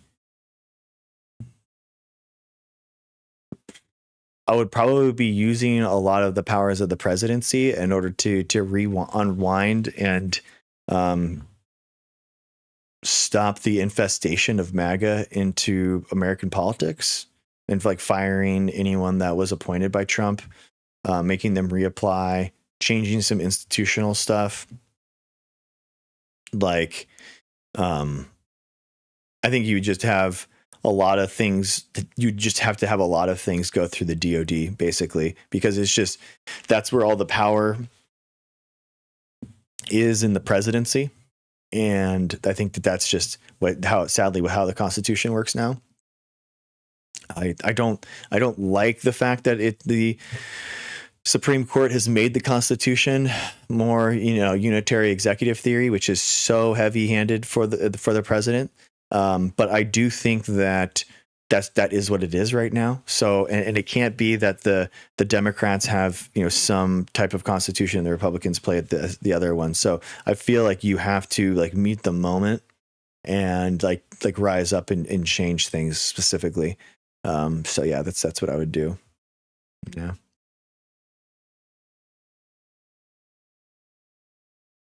I heard a disconcerting study showing that some had drug injured. The one-way masking in a society that doesn't is only for so long. Yeah, I agree. Yeah, I think like I heard a disconcerting study showing that some had drug injuries. Oh yeah. Yeah, they can be contaminated. So I mean, the biggest problem with basically the biggest problem is like when you're injecting something, it's not going through your liver. So any type of contaminant can be deadly. So any type of bacterial infection can like have a huge problem that could like lead to death like pretty quickly. And like when it's gray market, you don't know the quality that someone's gonna, there's no regulation that's happening. So But like, again, man, if people are willing to take that type of risk in order to get GLP-1 agonists for cheap, then we probably have an onus to make these things cheaper, right? And like, if 60% of the country needs this stuff, like, do we just nationalize the production of retatrutide for the entire country so everyone can just get it and be on it? There is some really interesting studies coming out about tirzepatide, which is the dual action, retatrutide's the triple action. But there's interesting studies to show that like tirzepatide has interesting organ protective benefits to it. So I think that even on low dosages, it might actually be a good thing to have long term. Like, so yeah, it's really interesting. Are there side effects? Not that long term, there's way more side effects with being morbidly obese. For sure. Long term, if there's negative side effects for someone that's a healthy weight being on a low dose of tirzepatide, that is completely unstudied. So I don't know. I'm hypothesizing. I don't know. But I think that there could be a way that we, study that. So, yeah, I think that it's an interesting route to study for sure. Because you're also preventing people from becoming obese too. So that's a really big thing, for sure. All right, guys. Thank you guys so much for hanging out. I appreciate you. That was a cool one. I cannot, guys. I don't know how we're going to get MAGA in here in order to debate. I don't know what's going on. It is so frustrating. It's so frustrating. I was hoping like after midnight, we get a huge flux of people in here, and I was hoping that maybe we could get someone. But man, it is so wild. Oh, thanks. Hey, Kathleen, how are you? Nice to see you. Thanks, Heather. Yeah. They were here earlier. Yeah, Helen. Yeah, they were spamming. That guy is so toxic. And that was basically, I dog walked that guy. And he just comes in and just spams every time that I'm in here. And it's just like, he's just going to come up and yell, So I'm just kind of like, Yeah, I was hoping to get like the Twitter spaces going. That's like what my backup plan was today. That didn't work. So I don't know, guys. I'm just going to keep on going on, I guess. It's frustrating. I think, yeah, just have to keep going. Keep on going on.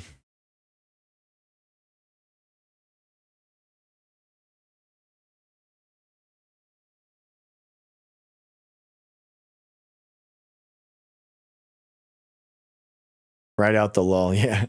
I think, I need to figure out, the phone line. I mean, Kathleen, the problem is the problem with the phone line? Like it's so hard to get people in, even on YT. Yeah. I mean, I have YT open right now and it's going, so like if people wanted to debate on there, I basically have a Discord that is the same way. Instead of like a phone line, people just like jump in on Discord. So I do have that capability of like capturing someone that's outside of TikTok. But yeah, I mean, you have to have people that are calling into the phone line or that are calling into the Discord, right? And I think there's a lot of people. It's so funny. There's a Trump MAGA flag guy that like sells MAGA flags outside of the the busy intersection, and that busy intersection has a gas station right next to it, and I have not seen him sell Trump flags next to that gas station since the war in Iran. And it's like, I think he's definitely like reading the room and being like, maybe I don't want to sell Trump flags next to a gas station right now. It's like $6.50 for, regular, and maybe I don't want to do that. So it's like, if the Trump flag guy isn't even the Trump flag guy doesn't even want to do it. You know, maybe they're not going to want to do it on TikTok. You know what I mean? So it's a tough time out there, guys. It's a tough time. Oh man. I think it's just a bad look. I don't know if it's a fear of repercussions. I think it's just like them being embarrassed, right? But yeah, you're right, Efon. It's like a fear of accountability. You know, I mean, that's the same thing with these grifters and these con men that I confront in these lives, right? It's a fear of being held accountable, like that they feel that everyone else is lying, so that they should be allowed to lie, and it's not fair for someone like me to hold them accountable. You know, and it's just that's just not how the world works. You can't. The difference is that there isn't a global cabal of scientists that are fabricating data, but there are hundreds, perhaps thousands of wellness and natural grifters that are making money and exploiting people and lying to people. Like that's the reality. It's not about me being correct. It's about what the reality is. And that makes people frustrated. So it is what it is, though. It is what it is, isn't it? So anyway, guys, love you. Thank you for being here. I appreciate you. That was cool to hang out. Thank you for all the gifts. You guys were really nice tonight. I really appreciate that. It really helps me to hang out. And I do spend a lot of time on the stream to try to like make this as good as possible for you guys. And so it really helps me as I continue to look for work in this awful economy. It really does help me and my family out. So thank you guys. Thank you, Heather. Thank you, Efon. Thank you for being here as always. Let's see. Yeah, thank you guys. Thank you, Michelle, Helen, Heather. Thank you guys. Thank you, Efon. So thank you guys. And we'll keep going on.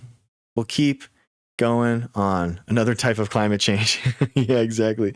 Where are we at, guys? Did we break? Are we still D1? Let's see. I don't know. I don't even know how to check on my thing.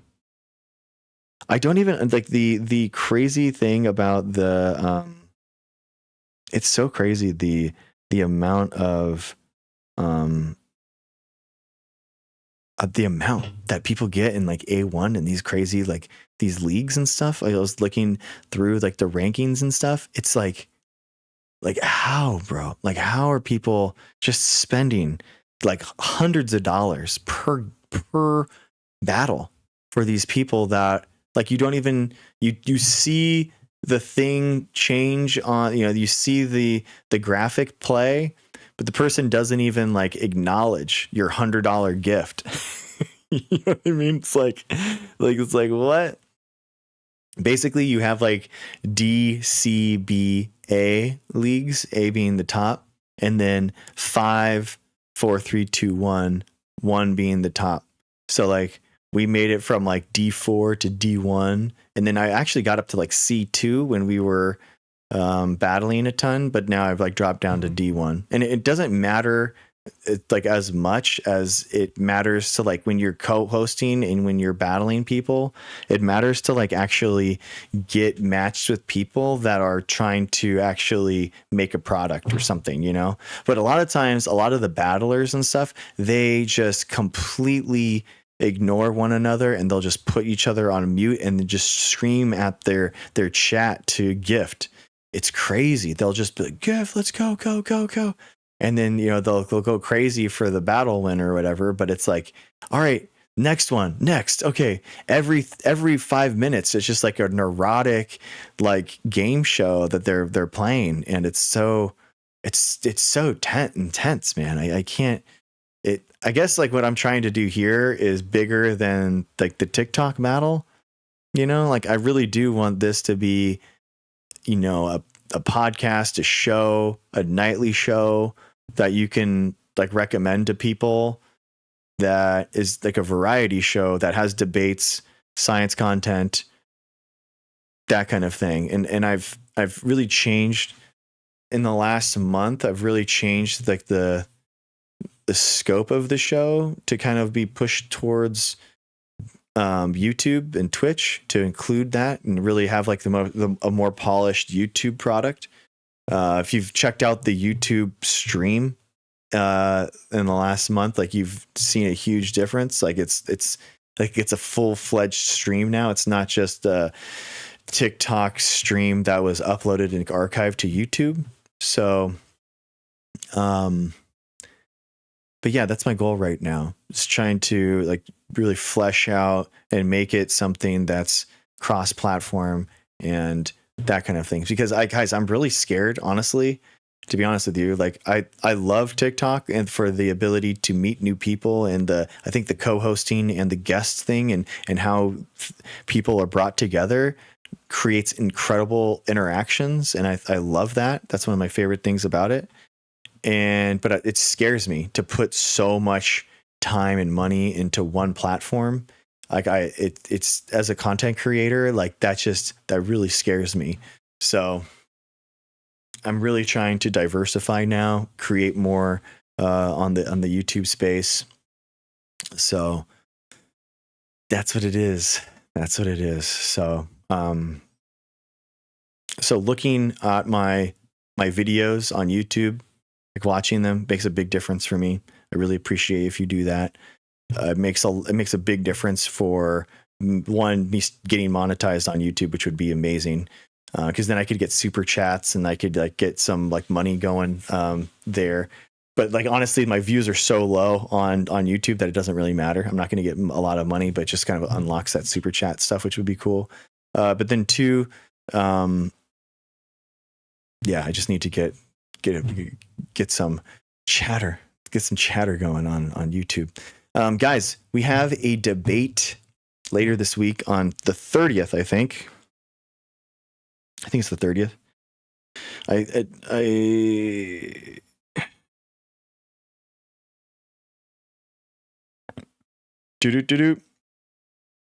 Let's see. Upcoming.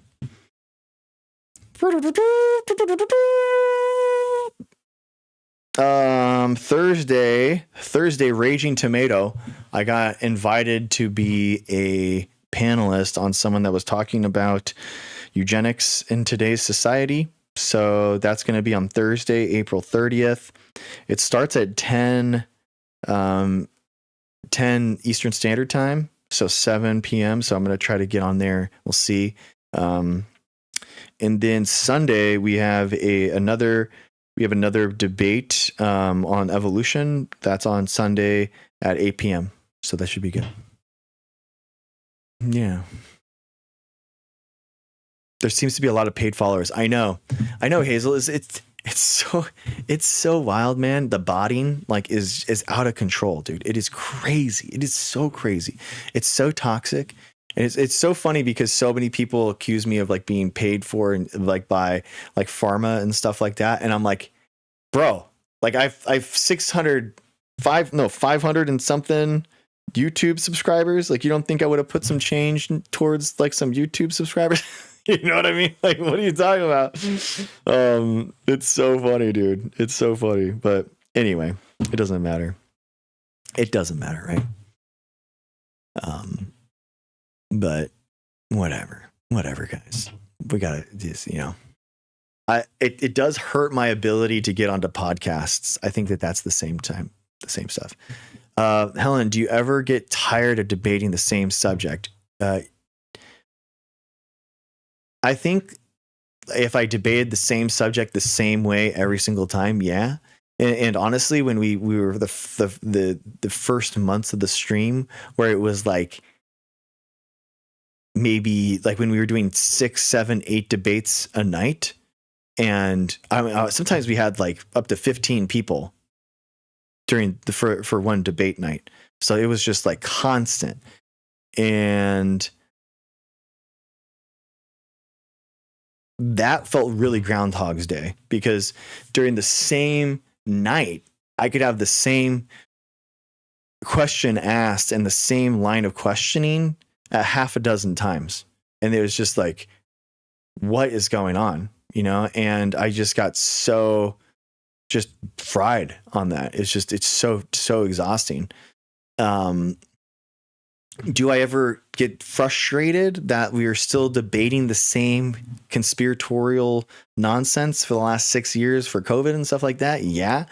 Like it is, guys, it's pretty funny. I should show you guys this stream from 6 years ago. Like literally my first stream, you know, it has a lot of, I think my last stream on my old channel was like SARS-CoV-2 origins, the vaccine, and we're like talking like 2023. You know what I mean? Like I had already been doing the same stuff over and over and over again up to that point, and now like to come back, you know, and make kind of like this like rebrand, and now like to TikTok and kind of having the same debates again. It's just like, what? Like that's the brain melting part, you know, where despite everything, you know what I mean? Like all my best intentions, I'm just never going to have like as big of an impact as I wish I could. That's a little frustrating. I don't mind, you know, like talking about these subjects that like this is, as me as a science communicator,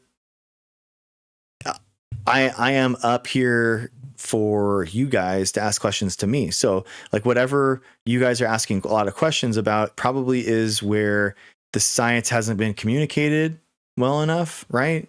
So if there is a bunch of questions about the same thing, it probably means that it's like an institutional failure of science. So it's a lot of like, it's a lot of being frustrated that it's like, dang, we really failed people, right? And what really does frustrate me is this, especially since Trump 2, so since 2024, how our politics and our media and this podcast culture that we have rises people to the top and into these positions that I do not feel like they deserve. Like it's just a bunch of Nepo babies, a bunch of celebrities, a bunch of grifters, a bunch of nothing nobodies. And it's extremely frustrating towards me, like now, especially where like I email these podcasts and stuff and just get no response. That's actually the most frustrating towards me, because I would have 100 debates, the same topic every day, if that's what it was, you know, every day. If that's what it is, then that's what my job is, right? That's what it is. But the idea that I see all these people in our culture being elevated that know nothing, have no expertise, and yet they are the ones that are answering these questions, that are being rewarded with media time. And here I am trying to communicate the answers, and I can't even get on these shows. That's like personally the most aggravating thing. And let's just be honest, like I'm jealous, right? I am jealous of their media time. I'm jealous that they're getting their chance in the spotlight, and I'm not. But I don't understand what I'm doing wrong. You know what I mean? I don't know, other than like hiring a publicist and a marketer and doing all this kind of stuff. I don't know what to do. I have tried to automate and use AI in order to try to like reach out to talent agencies and that kind of stuff, trying to like have them like bring me on, and that hasn't happened either. So guys, I don't know. I don't know what I'm doing wrong. I've also like stagnated in my follower account on TikTok at like 18K. Seems to be just like a plateau that I can't get out of. So yeah, I don't know. I don't know what I'm doing wrong. But I think as a content creator, I have to just kind of, I'm only as good as my worst performing platform. And my worst performing platform is YouTube right now. And when a talent agency looks me up they're going to look on YouTube first, and they're going to look at my 600 subscribers on YouTube, and they're going to say, okay, well, this isn't like genuine. This guy just got like bought some subscribers on TikTok or something, and this isn't genuine. So like, that's where I feel like I need to improve. So that's where I've been pushing my energy because of that. But yeah, that's what it is. Back in late 2020 to 2023, we always had a scientist on deck. Really often little. Oh, Laughter and Light. Nice. Oh, that's amazing. Nothing but their ears are like a strainer. Only something get into their brains. That's crazy. That's awesome, Bill.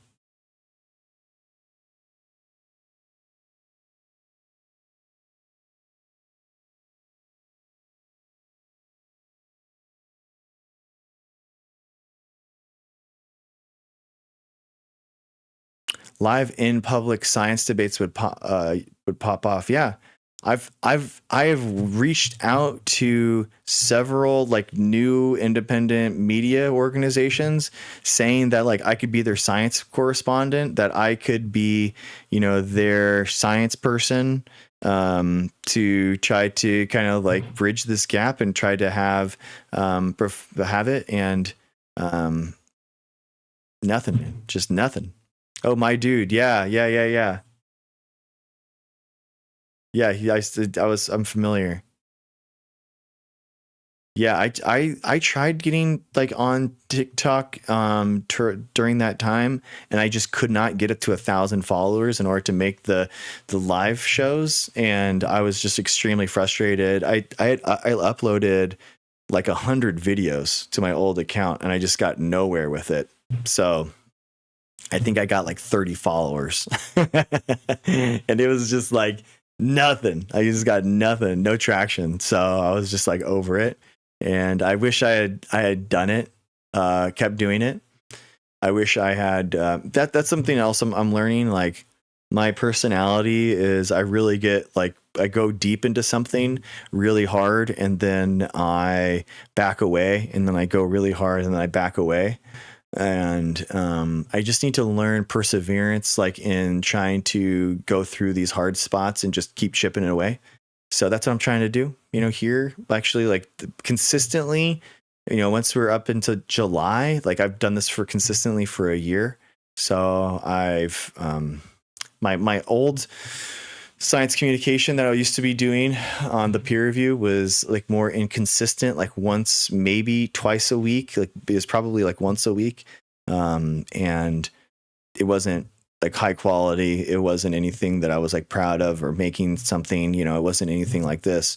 And so I'm actually really proud that I feel like the show's gotten a lot better in the last year. The viewership is down, but TikTok viewership is down in general. But I'm really proud where the show is. I'm way proud of like what it is right now. Oh, really? That's funny. That's really funny. Can you appear on your local TV station as a science communicator? Well, I haven't thought about that. I have heard about like maybe doing like radio, but not science. That not local TV station.